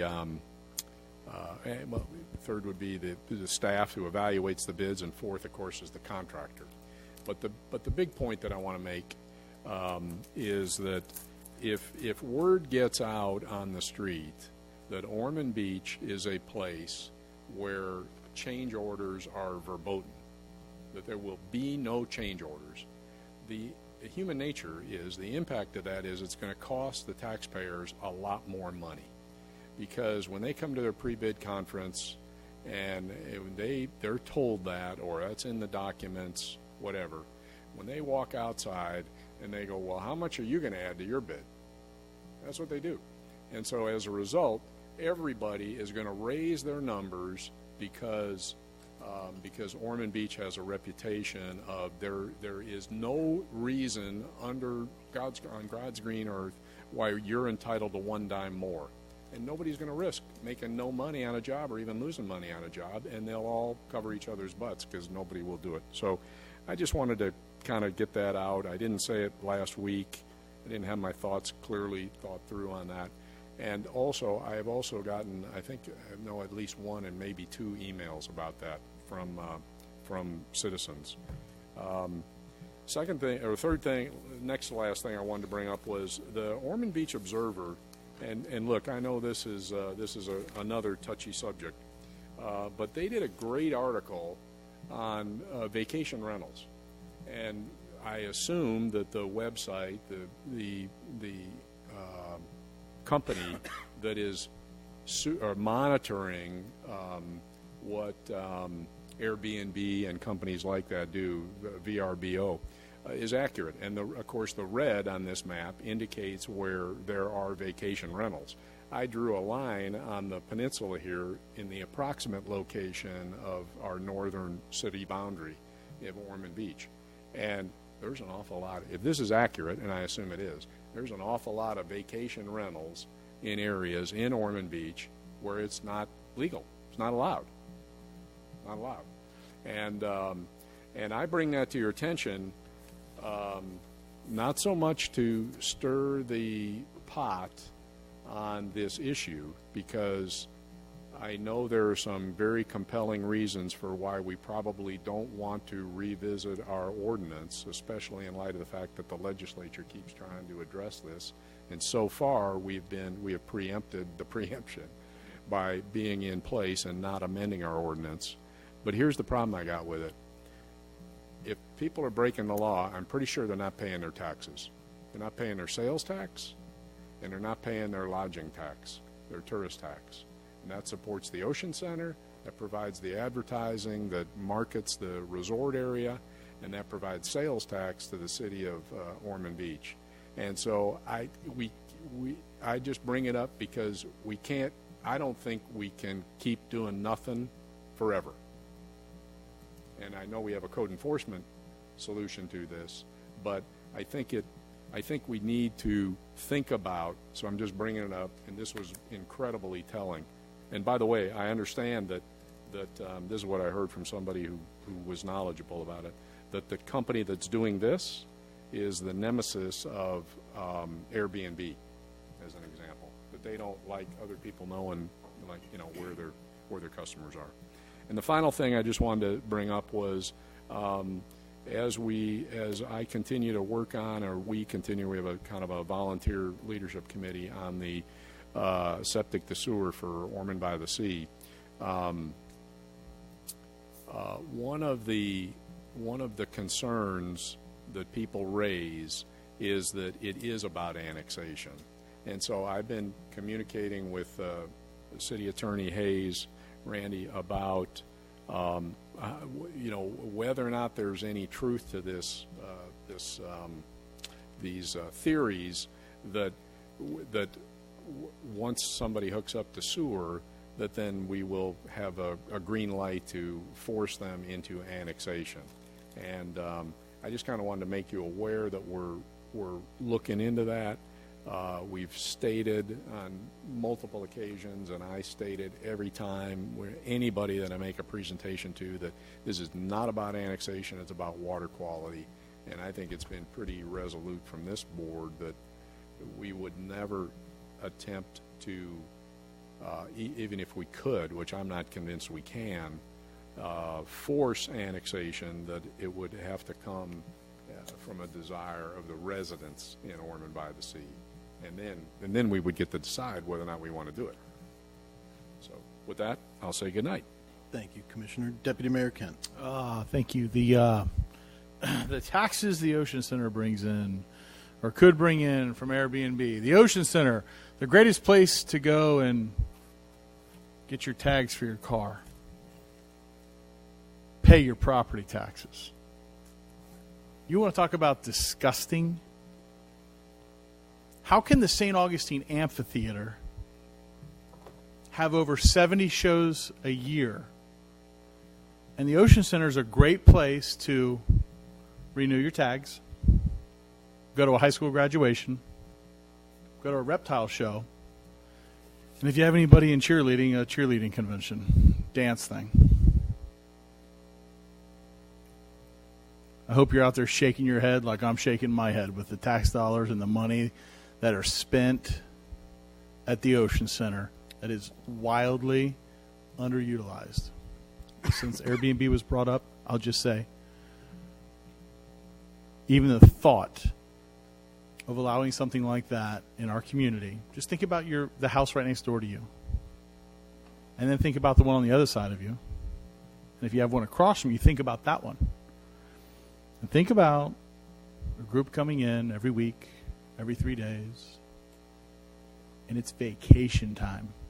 But you have to go to work. You've got to open a school. You've got to run a company. You've got to open the beach. It's party time next door. Hey, it's a party. You know, your homes aren't zoned for a business to be operating next door. It's not. You don't live on A1A next to a hotel. You live in a residentially zoned area for a reason. So I'll leave that alone. And then as far as the change orders, which, by the way, I want everyone to know, I was going to have one comment tonight, which was good night, but that's not happening now. As far as change orders go, it's amazing how things can get twisted. It's amazing how a heavy hammer can come down. It's amazing how Chicken Little, the sky is falling. If you do this, this will happen. Well, I'll play that game. So I was told a long time ago that people bidding on jobs bid low so they get the job knowing that they're going to have 3 change orders and come before Ormond Beach, and they'll get what they want before the end of it. And when I tell you that we had a change order, not every meeting, but once a month, because we have 2 meetings a month, but we had one every month for years. And they're almost non-existent now. So I don't buy the, if you do that, then everyone's just going to jack the prices up on it. There's hungry contractors out there that want the work. And I just want you to think about the flip side of that, which is, okay, they'll approve all change orders. So guess what?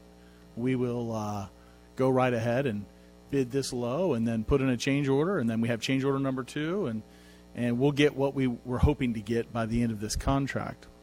Just makes me shake my head a little bit. And with that, now I'll say goodnight. Thank you, Deputy Mayor Kent. Commissioner Persis. Good evening. I found out today, actually I saw it on Facebook, that the City of Ormond Beach was awarded the Distinguished Budget Presentation Award. I guess it's the 12th one that the city has earned. So I just want to congratulate our finance team. Apparently they're outstanding, doing a great job. So just wanted to throw that out there. And I was fortunate enough to attend the Florida League of Cities also, and it was just absolutely fabulous. I learned a lot. All the speakers were informative and engaging. It was just really, my time I felt was well spent. And I just wanted to close with something. There was a slide. I was sitting there with Commissioner Selby, and there was a slide, and I think we both took a picture of this, and kind of goes with what we are all talking about tonight. And it says, if you want people to be rational, if you bring people together who disagree and they have a sense of friendship, family, having something in common, having an institution to preserve, they can challenge each other's reason. Wisdom comes out of a group of people well constituted who have some faith or trust in each other. And I feel like we all have that on this commission, and I just want to end with that. So good night. Thank you, Commissioner Persis.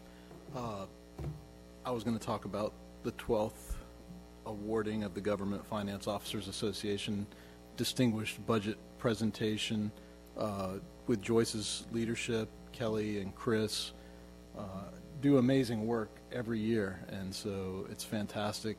I just retweeted the city's post on that with a couple of my own positive comments congratulating them, and I just think it's fantastic year after year. On another positive note, the Ormond Garage has opened, and I guess it's the Ormond Garage Brewery. They combine the modern trend of locally brewed beer with a setting that reflects the racing history of our city. And Kevin Wakefield did a fantastic job putting that all together. He said, we're celebrating city history, and it's important to me that we do justice to the history of racing. And so he has working for him a young lady whose grandfather was Bud Pike, was a huge auto racing and automobile memorabilia aficionado and knew all about the history of Ormond Beach. So I would encourage folks to go over there, if nothing else, just to see all the different displays and exhibits. And our own Stanley Steamer replica is on display there with our permission, and that's fantastic to see as well. So the FLC conference, Florida League of Cities conference in Orlando, was a good one this year. There were topics, local government websites and ADA compliance. There was a federal action strike team meeting. That's a lobbying and advocacy group. Commissioner Selby and I have attended those before, and I think Commissioner Persis and I are going to be attending one soon. There was amending the Community Redevelopment Act, what the 2019 legislative changes mean to your city CRA. I'm just reading a couple of the highlights. There's a lot more than this, but there was the 2020 census, what your city needs to know to get an accurate count and how important that is. Also an update on telecommunications legislation and litigation, emerging transportation trends and issues in Florida, and then firefighter cancer benefits and solutions for implementation. That's a hot topic right now. So it was good to get educated, brought up to speed on all those issues. Deputy Mayor Kent, on the change order issue, the thing about that particular change order that bothered me is if you work on water tanks all day long, that's what you do, you work on water tanks, particularly in coastal areas of the state of Florida, it would seem to be obvious that you would be extra careful when you're checking rust.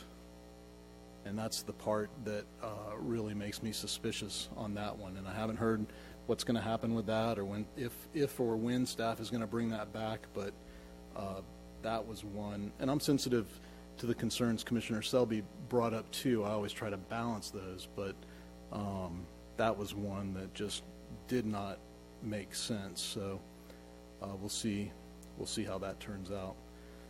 I had a call from a resident who read the Ormond Observer article that talked about fire trucks, and during the budget workshop, a commissioner relayed an incident that he had been told about where a person was involved in a crash on A1A and was told the individual was trapped underneath a vehicle and the responding fire truck wasn't able to help them immediately. They were told the extrication equipment was over 30 years old and was out of service, so they had to wait for Daytona Beach to show up to aid them. And so the resident said, one, how can a fire chief allow your truck to be on the road without the proper equipment? And I didn't have a good answer for him. I was very disappointed in that. This is a retired firefighter asking this question. I told him I would look into it. I did request the records, which I think were sent to all of us. I'm not sure. But I was very disappointed to learn that it wasn't an Ormond Beach call. The call was in Daytona Beach. And the person was never at risk and was never trapped. And so there was no need for the jaws of life or any special equipment. When they got there, he was laying there. They put him on a stretcher and took him to the hospital. So this was either exaggerated or portrayed in a different light than what actually happened. And so we get people calling thinking that we have somebody that doesn't know what they're doing running the fire department. And I'm upset about that. I think it was either dishonest. It was either dishonest by omission or dishonest by commission. But one, to put anybody at risk by not having the proper equipment on the truck. You got 6 trucks and there's 4 stations. So if 2 trucks are out of service, why would you have 1 truck that doesn't have the jaws of life on it? Take it off of one of the 2 trucks that are out of service so that you always have 4 trucks with jaws of life available on it. So I feel like we were given bad information to force a result at our CIP meeting, and I'm disappointed in that. I don't think that's a way to run a government, and I'm going to have to call this person and try to do my best to explain what has happened, and the city manager is going to get me information that I can try to explain to him how it won't happen again, but it's very disappointing. Also, on the way here this evening, I drove up South Beach Street from Division, and I noticed at 150 South Beach Street there's a huge oak tree that has been cut down. It looks like a disaster area where they had to, I guess, pull in and cut that thing down. And I guess maybe apparently that was done under the new state law that allows trees to be brought down with just a letter from a contractor. I have no idea, but I would like more information from staff on that and how we're going to deal with that. I think our residents of our city would be very disappointed to learn that a very large, beautiful oak tree was just taken down, no notice to the city, I guess no requirements of any kind of remediation or replantings, but I think the state law provides for that now. and that may be, but we need to find out more about it, and I think our residents need to know about it. If that's okay with them, then I guess that's okay, but if it's not, they should at least have the opportunity to know about it. That lot looks different, and I'm not sure the reason for it, but I'd like more information on that. And with that, we are adjourned. Thank you.